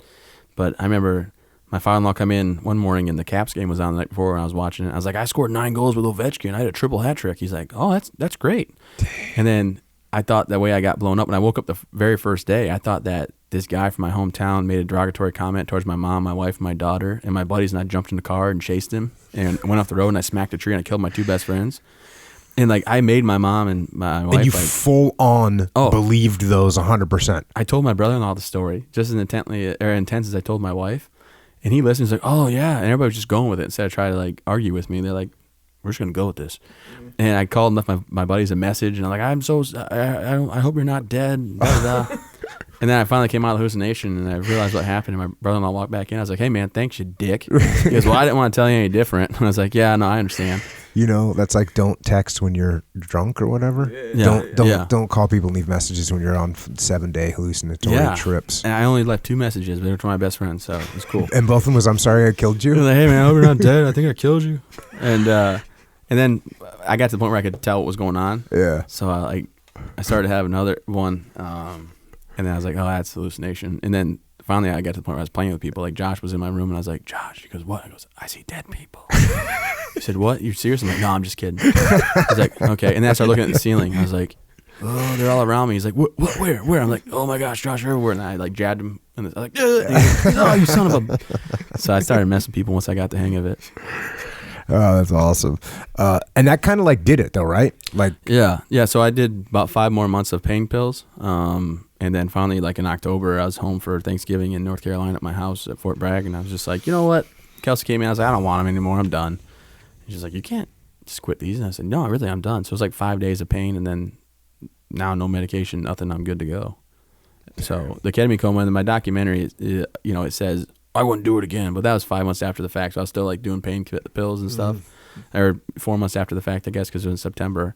But looking back, that was the best thing for me to get me past the pain part, and then onto my recovery. And you were the second person that ever had that done? I guess in the nation. That's crazy. I guess, man. Yeah. I thought this was a great talking about your kind of transition mentally, going back to the book. Back in normal days, I loved the challenge. The quest to succeed in the Army had always been a challenge for me. My situation now as a quadruple amputee held out the same sort of dare to succeed. Sure, if I could have changed things, I wouldn't have been in this situation, but I couldn't change things. Being a quadruple amputee was my new reality. I could quit for good. I could shut myself off from the world. I could will myself to die, or I could fight forward and keep on living. Freaking legit. Well, I mean, it came down to a choice at the end of the day. I was still here. My wife's going to stay by my side. My daughter, who I think is going to think I'm a monster, still laughs and snuggles up with me. And, you know, I mean, when she first saw me, I thought she was going to be really afraid. But then short arms, short legs, fuzzy chest, I look like a teddy bear. She's like, oh, another toy, you know. But this one can talk. Yeah. Cool. And interactive. I've never been stern with my mom. I did break my mom's nose one time. A whole different story. Karate? No, my dad and me were slap boxing in the kitchen, which meant I was 17. My dad was trying to mess with me, but if I slapped back, he'd be like, you think you can take me? And I'm like, no, bro, I thought we were just playing. But he slapped at me, and my mom was behind me, and I caught her with the back of my head. Scariest day of my life. You don't make her mad. But anyway, so I was only stern one time. My mom, I woke up, you know, and I was supposed to get all the rest I could. And I said, where's Chloe at? She's like, oh, they already came to visit, but you were sleeping. And I was like, don't ever let me sleep through that again. That's the whole reason that I'm able to still keep functioning is because of my daughter and, you know, being there in my wife. But, you know, the mental part was the worst. Mm-hmm. At 4 o'clock to 6 o'clock at night, I couldn't have the lights on in my apartment. Something to do. I thought it was like the operating table. I start sweating real bad. I mean, now I'm fine, but for the first, like, I don't know, probably 5-6 months, I was just like, no lights at this time. It's quiet hour. And things like that. And man, I started watching, like, I watched a video of you as you were training, as you were now relearning everything. Look, and I never really understood when people say, oh, you got to got to relearn to walk, and you got to relearn. And I didn't really make sense of it, but it's really clear to see when you watch your progression what that looked like how you were clearly relearning how to walk. Like, I never understood that, but when you watch the videos and the progression that you made, you can see that that's what it looks like. When you first stood up, I'm like, oh yeah, it looks like he's learning how to walk. And sure enough, you got better and better, and it's pretty amazing. And two things you're going to find out when I was going through my recovery. The first thing, I learned how to walk with my daughter, which was kind of cool. They got me little short legs, and I was stumbling around, and she was stumbling around. We're holding hands. And the next thing, you found out my love for Philly cheesesteaks, because I do less workouts and stuff like that at the gym, you know, as you go. But I went from 250 to 140, and I was real skinny. And then all of a sudden, I started getting fatter and fatter and fatter because of Lyrica and the medication. And I was just like, oh, I love Philly cheesesteaks. So I'm trying to work on that now. But my progression as I got better, I got fatter too. It's embarrassing. And you got a visit from a guy named Todd Nicely. Mm-hmm. And that must have helped out a lot. My competitive edge did. He walked in on his fake legs and 2 fake arms, and first thing out of his mouth was, hey, man, welcome to the club. I was like, I don't want to be in your club. He said, kind of late now, don't you think? And I looked at myself, and I was like, oh, you got me there. And as he walked over, I said, you want a ginger ale? And he heard me wrong, and he went over to the counter, or the sink, and underneath the sink was a 12-pack of ginger ale. I got hooked on it like crack at the hospital. I got off it now, but either way. He bends down on one knee, bends down on his other knee, reaches under with his fake hand, gets it out, pops the top with his other arm, and walks over and hands it. He goes, here you go. I'm like, oh, no, I was asking if you wanted one, but before I got the full sentence out, I said, how'd you do that? He's like, hey, man, I'm Todd, and I'm the second ever. Welcome to the club. You're the fourth. Quadruple amputee to make it back home. You're going to be fine. I live in Missouri with my wife. I drive. I have a boat. I do whatever I want. I walk. It just takes time. And he's like, I'll even work out with you tomorrow. You know, this is like, I'm still thinking I'm in hallucination mode. This is like maybe 8-9 days after my ketamine coma. And he's like, I'll work out with you tomorrow. So the doctors come in, and I'm like, hey, I got to work out today. And they're like, you can't work out. You know, and I was like, no, seriously, I'm going to work out with Todd Nicely. He said I can work out at 1 o'clock. And they're like, well, you're not ready. And I had to let him know. I was like, I don't know what you don't get, buddy. I'm working out today. And he said, I'll think about it. So I called him every half hour, 4 hours straight till I finally said I could. And I went and met Todd, and Todd did a workout, and I laid on my stomach with a pelvis pad under my stomach or whatever, so that stretched my pelvis muscle back out. And he pat on my back, and I fell asleep 20 minutes. Best workout I've ever done. But I started my recovery that day. And then, as far as the physical, it was easy. I liked the physical challenge.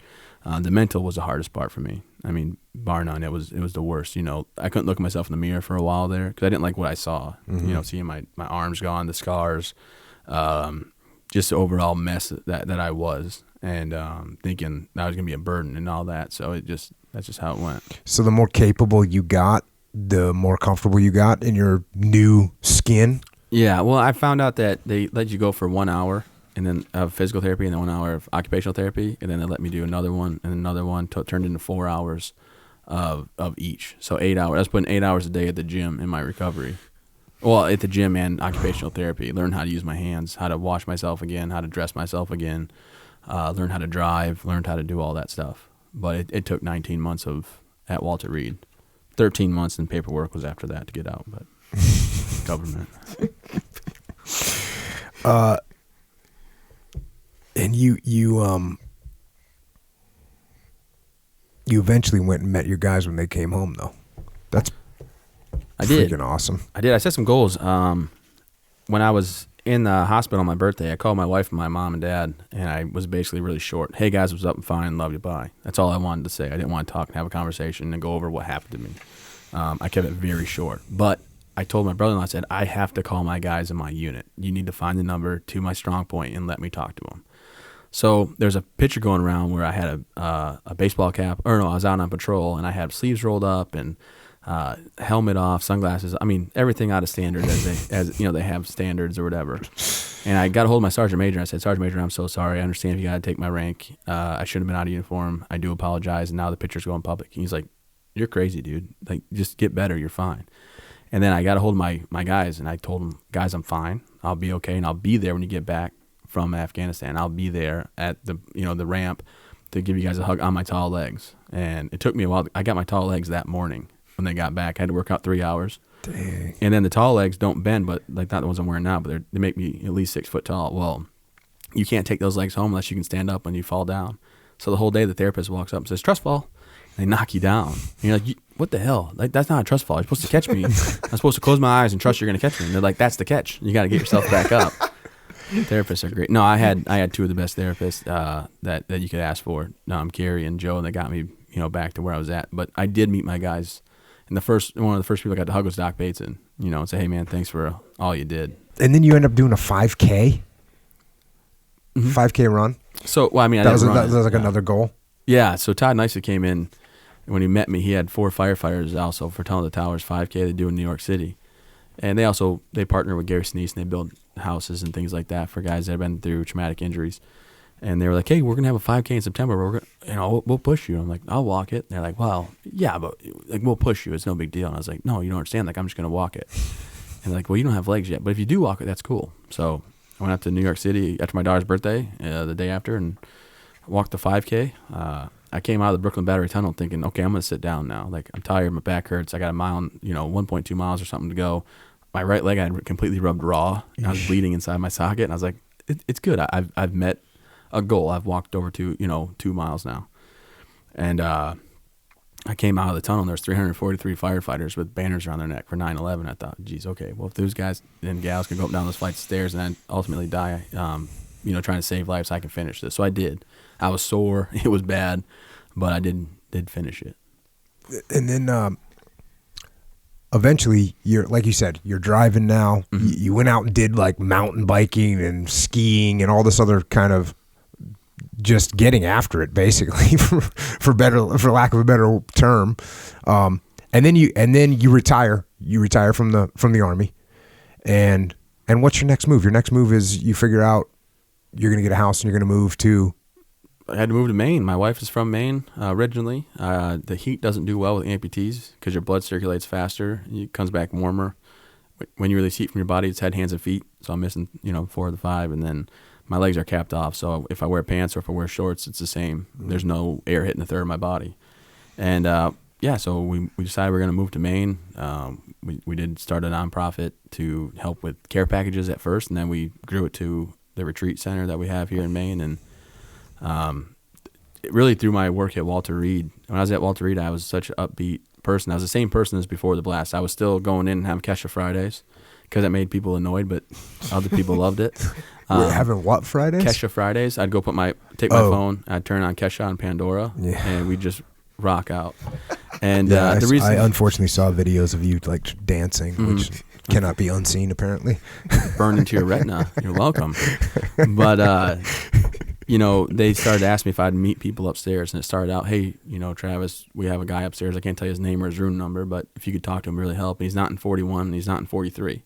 But if you could find him, and I'm not a Marine, so, obviously I'm smart enough to find that it was number 42. I don't eat crayons. But anyway, so I would go up and talk to him, and then it turned into like, hey, we have PFC Johnson. He's missing 2 legs. His mom, his mother-in-law, and his 2 kids are here. Can you go see him? I told him you'd be up around this time. And that's how the book got started. My documentary got started. And then the foundation was just because all the nonprofits at Walter Reed doing great things, Kelsey and I wanted to give back some way, shape, or form. And this is how we've decided, that we can give back the best. Yeah. So tell us more about the foundation then. I mean, so the Travis Mills Foundation was started really just for care packages overseas, and then I went out to Colorado to learn how to go downhill mountain biking and doing things, and then I realized that Walter Reed does a great job of taking the service member out there. The only thing that the government doesn't lack, but because of the funds have to go to the soldiers, they don't get to bring all the families. Like my wife got to go because I needed assistance and things, but a lot of the guys that could take care of themselves couldn't bring their loved ones, and that's fine. That's okay. But we thought we could do something in that space. My whole reason for getting better was my wife and my daughter, easily.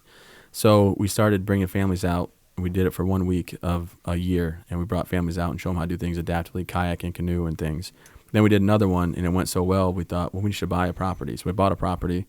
It's supposed to be a $500,000 project. Now it's a $3 million project. We did our first year of programs this year. We did 7 weeks, 56 families. And we bring them up. We host 8 families per week, up to 40 people, and we show them how to do things. We have a place on the water for kayaking and canoeing and tubing and boating, and we just do horseback riding and archery and just all these activities. We have a ropes course, and we just say, you know what? I understand what you're going through. I understand it can get tough. Here's a network of people that are just like you, whether you live in Chicago in the inner city or you live in the plains of Montana. Reach out. Understand that these families are going through the same thing. Feel comfortable when you come here that you can fall out of a kayak and nobody's going to freak out. They're going to understand what you're going through. And it's just as much of a place for the loved ones, the wives that can talk to other wives or spouses, and the kids can run around and see that, what, my dad has 1 leg missing and 1 arm, but this dad has 2 legs missing, and that's pretty cool because they know what we're going through. And after our first year of operations and running, it was such a great success. We're going to do strategic partnerships with other nonprofits that share our mission, and they'll donate what it costs for a week, and they'll run their own retreats up here as well. So we're talking with Gold Star member families as well as PTSD and TBI, because right now I focus on limb loss or paralyzation. But this hopefully will run 40 to 45 weeks out of the year. It's all donation-based, and the cool thing is, like, as the president and the 6 other board members I do have, we don't take a dime. We never will. We're auditing ourselves right now, so we can get on the CFC, the Combined Federal Campaign, and it's all about giving back. So it's been really rewarding and fulfilling, and I'm glad to be out there helping these families cope with their situation and tell them that there's other people out there like you. Keep going. Never live life on the sidelines, and most importantly, never give up and never quit.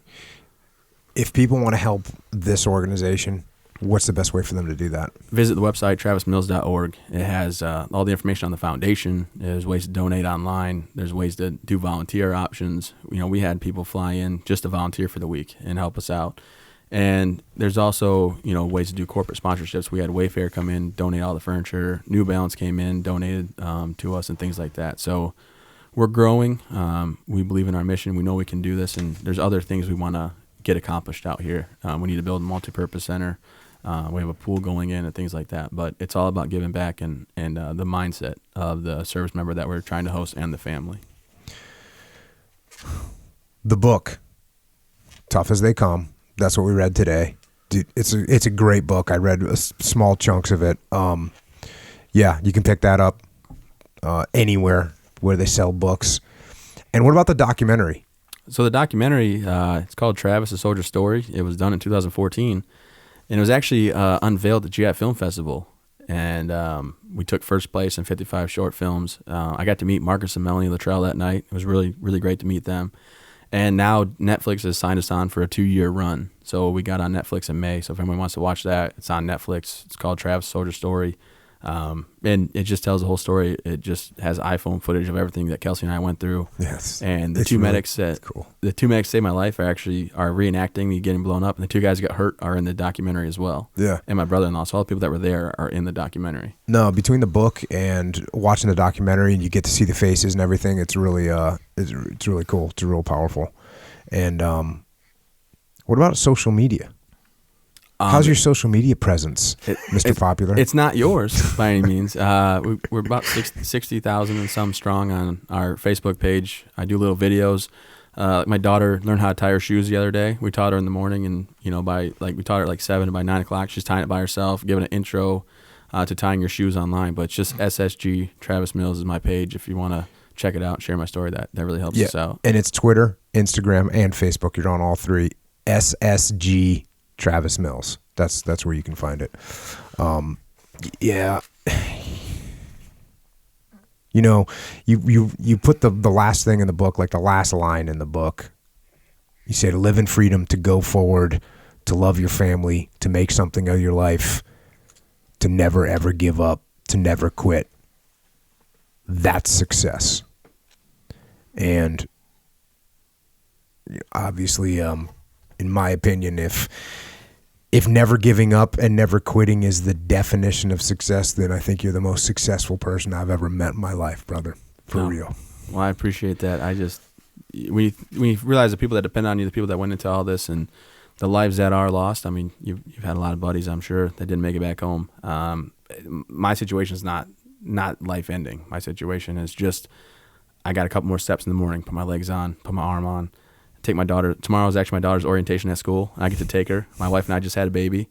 And I named our little boy after my 2 medics. His name's Dax, D-A-X, after Daniel and Alexander, for the medics that saved my life. So thankful to still be here through all the smoke and the dirt and the dust.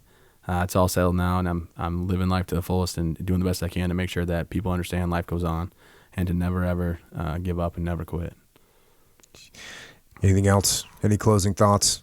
I mean, I just obviously want to thank everybody who went into this. I mean, from my unit on the ground, I know I was a heavy guy. Walk around, weight was 400 pounds. So to get, with all my gear on and all that, to get me out of there was great. The medical staff, doctors, nurses, physical therapists, occupational therapists, everybody. Obviously, my family that went into it. I want to say thanks for being there by my side. My beautiful wife and my wonderful children, for really accepting what happened and moving forward in life, and just let everybody know. You can't always affect your situation you find yourself in, but you always can affect your attitude. And that's where I find the most, the most realization in my situation. I can't always affect if I drop something on my hand, I can't pick it up right away, or I have to do something weird and get mad about it, because getting mad doesn't do anything. So I always try to keep my attitude positive and keep pushing forward. But thanks for having me. Also, I want to thank you for having me on here. Both you gentlemen. I didn't look at you very much, and I'm sorry. I know we talked about this earlier, but you said not to. Yeah. Try not to. It's at your discretion for sure. I got to redo this then, so I can look at you more. You're all good, bro. Perfect. Yeah. Hey, man.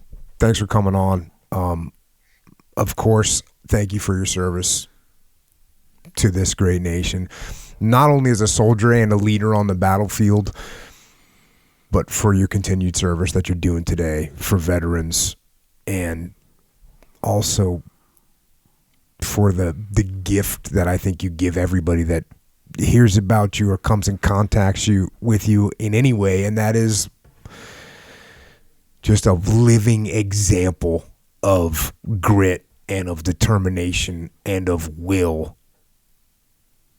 And I just think you're the absolute model of what it means and what people can accomplish if we do as you say, and that is to go forward, never give up, and never, ever quit. Thanks for coming on, brother. Thanks for having me. And after a little administrative break, Travis has left the building. Pretty damn awesome. Yeah. To have him on, man. Yeah. Yeah. Any and every excuse that a person might have as a human being just got destroyed. Yeah. Yeah, and he really kind of illustrated how hard it got. The time when he said, "Oh, I quit" in the hospital. Yeah. And it's kind of like, it makes, just kind of when you're around him now and you see just how he is, it kind of really brings to light how good he is now. Yeah. You know? And And he couldn't, at that moment in time, and when people get into that darkness, they don't see, they can't see the future. They can't see that things are going to get better. They can't see, for him at that point in time, there's no way it was going to get good. Yeah. So yeah, that's very true. Very true. Yeah. Another interesting thing is that when you see again where he's like concerned about his men, and even when he said I quit, he was concerned about like his wife. Yeah. And like that was the significant element. Just a totally selfless person. Dang. Awesome. Well, speaking of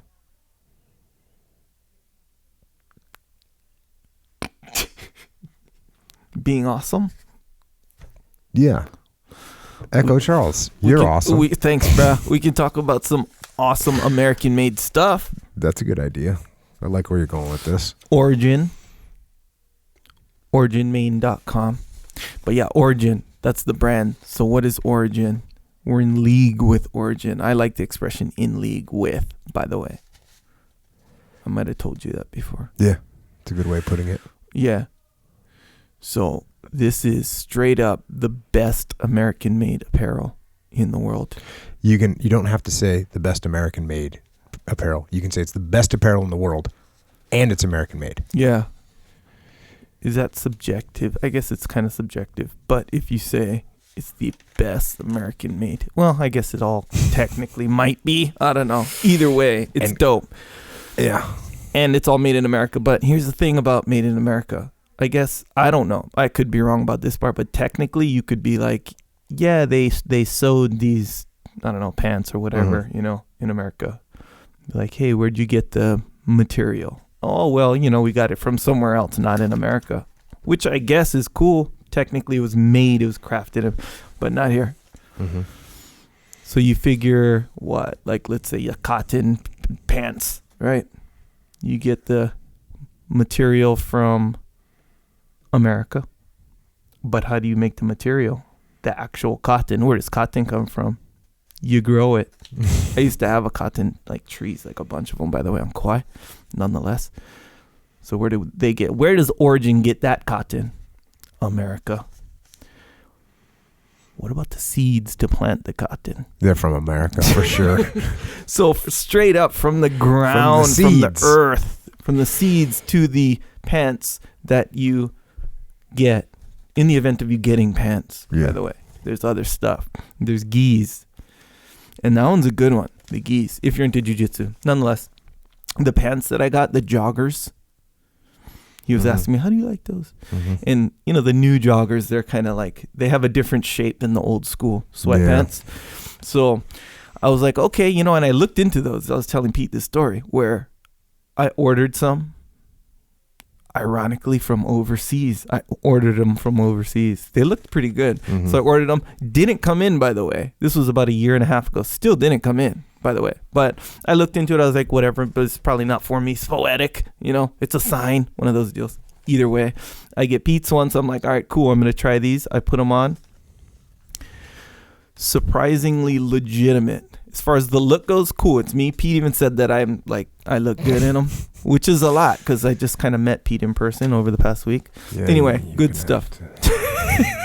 Just saying, it's good stuff. And again, all made in America, all of it. Some gis on there, some cool rash guards. The George Washington rash guard that I feel like we're ready for that one to come back. So yeah, so Pete should have that one. Yeah. Nonetheless, OriginMaine.com. And when I say Maine, it's the state Maine. So Origin, MAINE.com. That's a good one. The best one, really, when it comes down to it. Also, Jocko has some supplements. Krill oil, which we need. And joint warfare. So really, this is like a full-on like joint, because krill oil omega-3s for your joints for as well. Sure. Yeah, and then joint warfare is like, because there's a bunch of things. Regardless of what you think, yeah, krill oil, joints, boom, good. There's more to it than that. There's like glucosamine, all basically all the stuff that you have been taking for years. Yes. You said, you know what, let me come up with my own Jocko formula. Yeah, we have it now. Boom, have it now. 2 products, right? Super Curl Joint Warfare. Yep. That's the one. That's the kit. That's the new kit. Mm-hmm.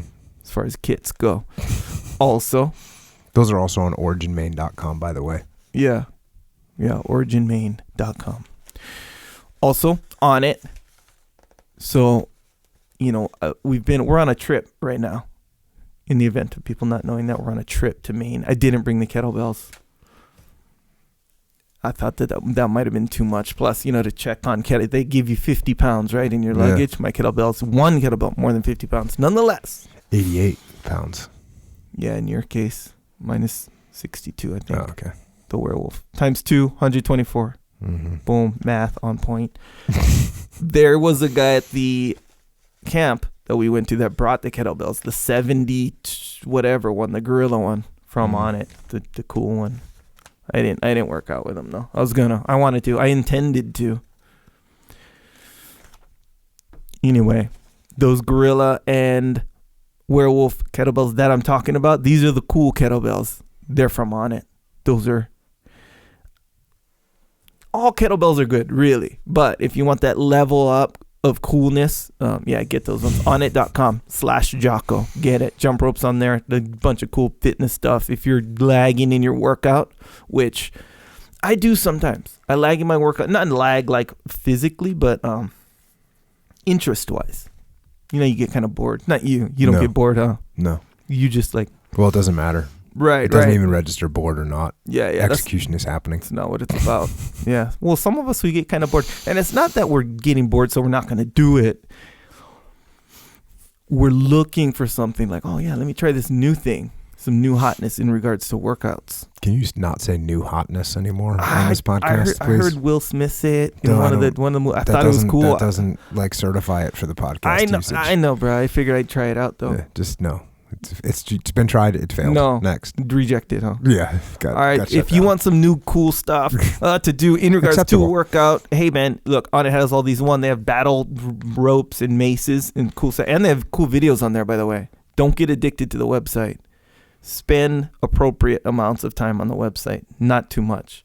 Remember how you're talking about, like, when you watch a video on YouTube and then another one pops up? Yeah. No, 6 of them pop up. Yeah, something. all formulated for you, by the way. Specially picked. Watch out for that. Weird YouTube munchkins that are like saying, I know what Jocko likes. Yeah, that's actually He wants to see another street fight. That's what you watch. Psycho. Anyway, just watch out for that on the website, on the On It website, because the videos are real interesting. But they're about workouts, though, a lot of them. So it's kind of a catch-22. Watching a video about working out does not replace working out, though. No, not at all. Just checking. You got to get after it for sure. But a lot of options on there. Anyway, onit.com/Jocko. That's the one right there. Also, you know what, though? In this camp, some guys came to the camp. They brought this 200-pound bag of, he said it was a sandbag, but it's like gravel, essentially. And the challenge is to pick it up over your shoulder, 200 pounds. So even that really, that's not that easy, 200 pounds. The way, when they were explaining it to me, it was Mike, Gerard, Brian, Victor. They were explaining to me. Well, while they're explaining it to me, I'm thinking, okay, I know what a 150-pound dumbbell feels like when you lift it up. And I'm thinking, could I get that? And that has a handle and balance, by the way. So I'm like, shoot, I don't know if I could do that. Could I do that? And then they're like, oh yeah, like I've done it, and I'm like, okay, so it can be done. Like it's obviously not like this thing you need years of practice or whatever. So I was like, but man, I don't know. And then sure enough, when I went and did it, it was hard. I failed the first one.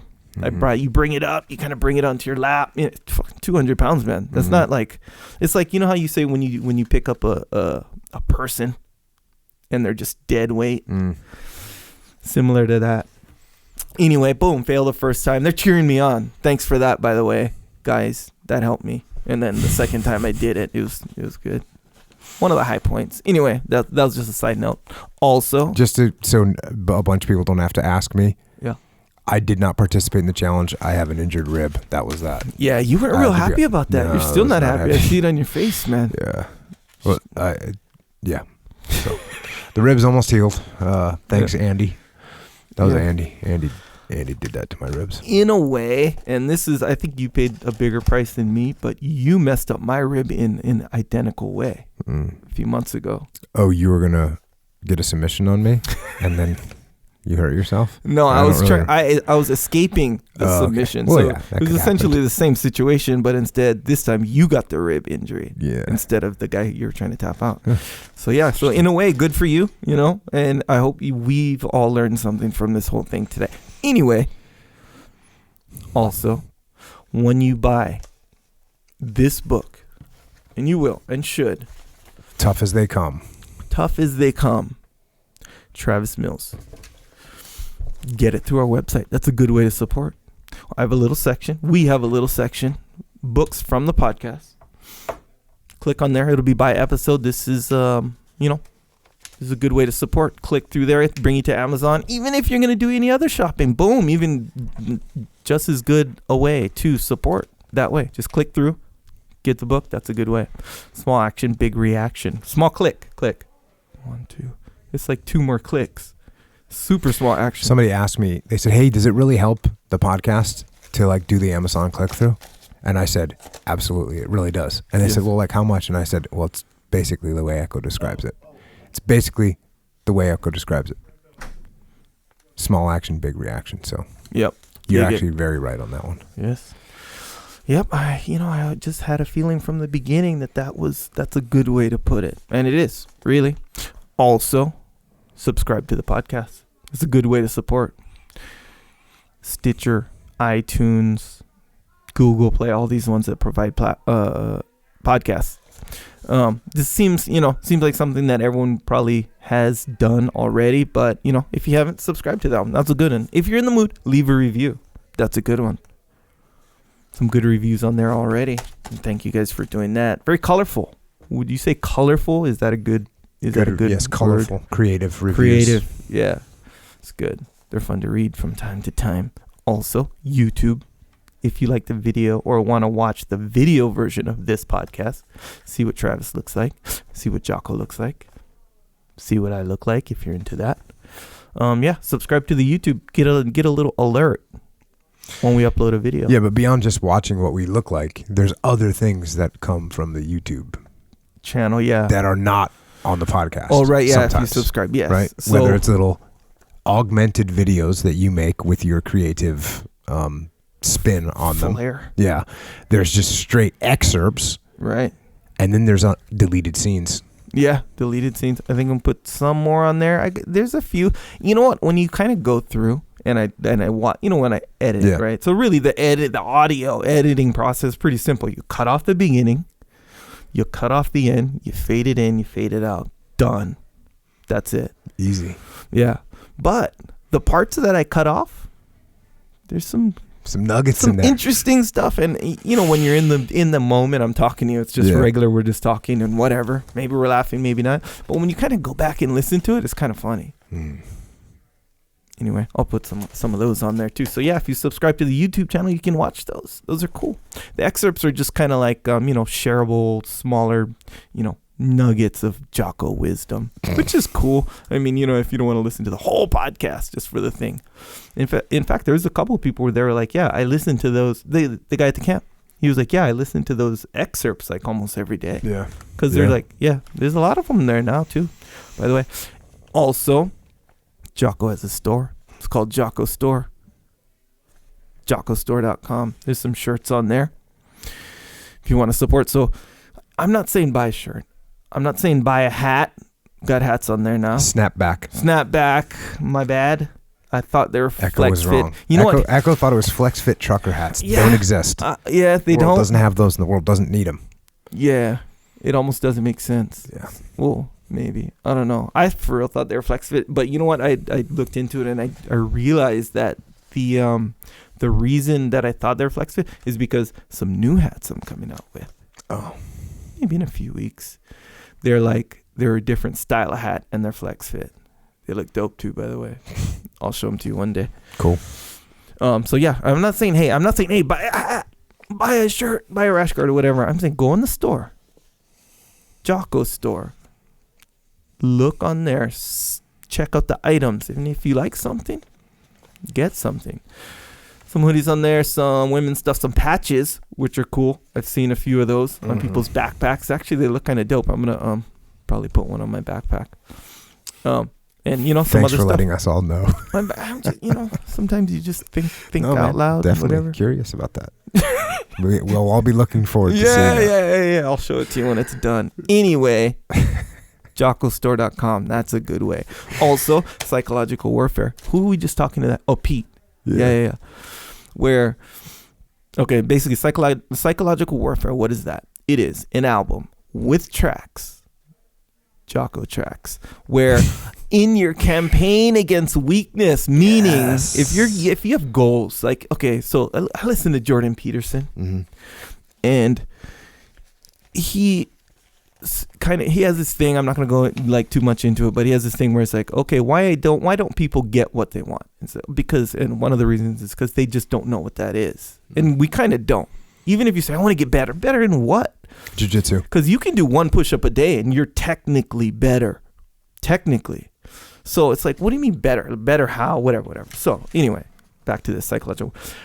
If you want to, I don't know, lose weight, you want to wake up earlier and be more disciplined in these specific ways and all this stuff. You want to clean up your diet. To clean up your diet, you got to avoid junk food, all this stuff. Junk food, you get distracted by short-term payoffs, right, with junk food. Because the whole idea of junk food is short-term payoff over long-term payoff. Good diet, long-term payoff. Bad diet, short-term payoff. Anyway, if you get tempted by weakness, you listen to the Psychological Warfare album or just a track or whatever. So look, you're waking up early in the morning, 4:30 every day. That's what I'm doing from now on. That one day when you're kind of tired and the alarm goes off and you're tempted or compelled to press the snooze, or just stay in bed. I'll wake up later. I'll wake up at noon. Just saying, some people wake up at noon sometimes.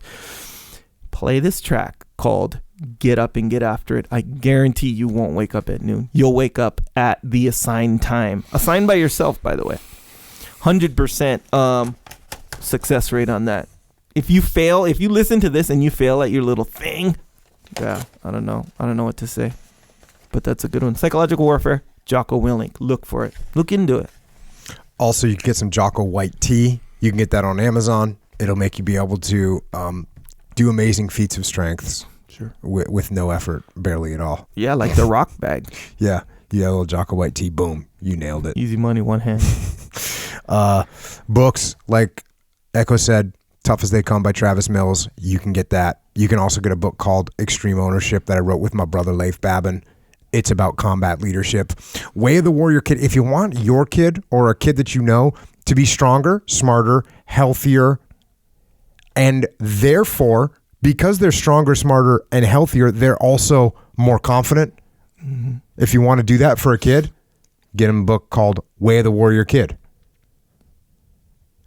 Then you can also get the Discipline Equals Freedom Field Manual. It got a little bump the other day. I don't know. I think like in social media, I put something out and it got a little bump, and all of a sudden the delivery dates of people that just ordered it got pushed back. So I don't know. I don't know specifically like what that means, but I tell you this. It means you should order it now. If you want to get it when it comes out, order it. If you want that first edition copy, which is pretty much what you want. If you need leadership in your world, which you probably do, because that's the way things get done is through leadership, and you need help in that department, you can contact our leadership consulting company, Echelon Front. It's me, it's Leif Babin, JP Donnell, Dave Burke. You can email us at info@echelonfront.com if you want us to come speak or work with your company. That's what you do. And finally, and this is the muster. We are close to selling it out right now. The one that's in San Diego, September 14th and 15th. Leadership tactics, techniques, and procedures for business and life. Get better at everything. Get registered. Do it now before it sells out. It might even be sold out by the time this podcast comes out. But check it out. See if you can find it. See if you can get there. ExtremeOwnership.com. And until the muster, if you do need to communicate with us, we're actually cruising on the interwebs. Twitter, Instagram, and also the Facebooky boy. Echo is at Echo Charles, and I am at Jocko Willink. And to all the military members out there that are holding the line, thank you. And to those veterans that stood the watch, especially those that were wounded, thank you for giving us our freedom. And to police, law enforcement, firefighters, EMTs, and other first responders, thank you for your service. And thank you for keeping us protected from man and from nature here at home. And to everyone else out there facing struggles and facing hard times, remember the challenges that Travis Mills faced and still faces. And he faces those incredible challenges every minute of every day. And he does that with tenacity and positivity and proves without question that if you never quit and you never give up and you keep moving forward, then nothing can stop you from getting after it. So until next time, this is Echo and Jocko out.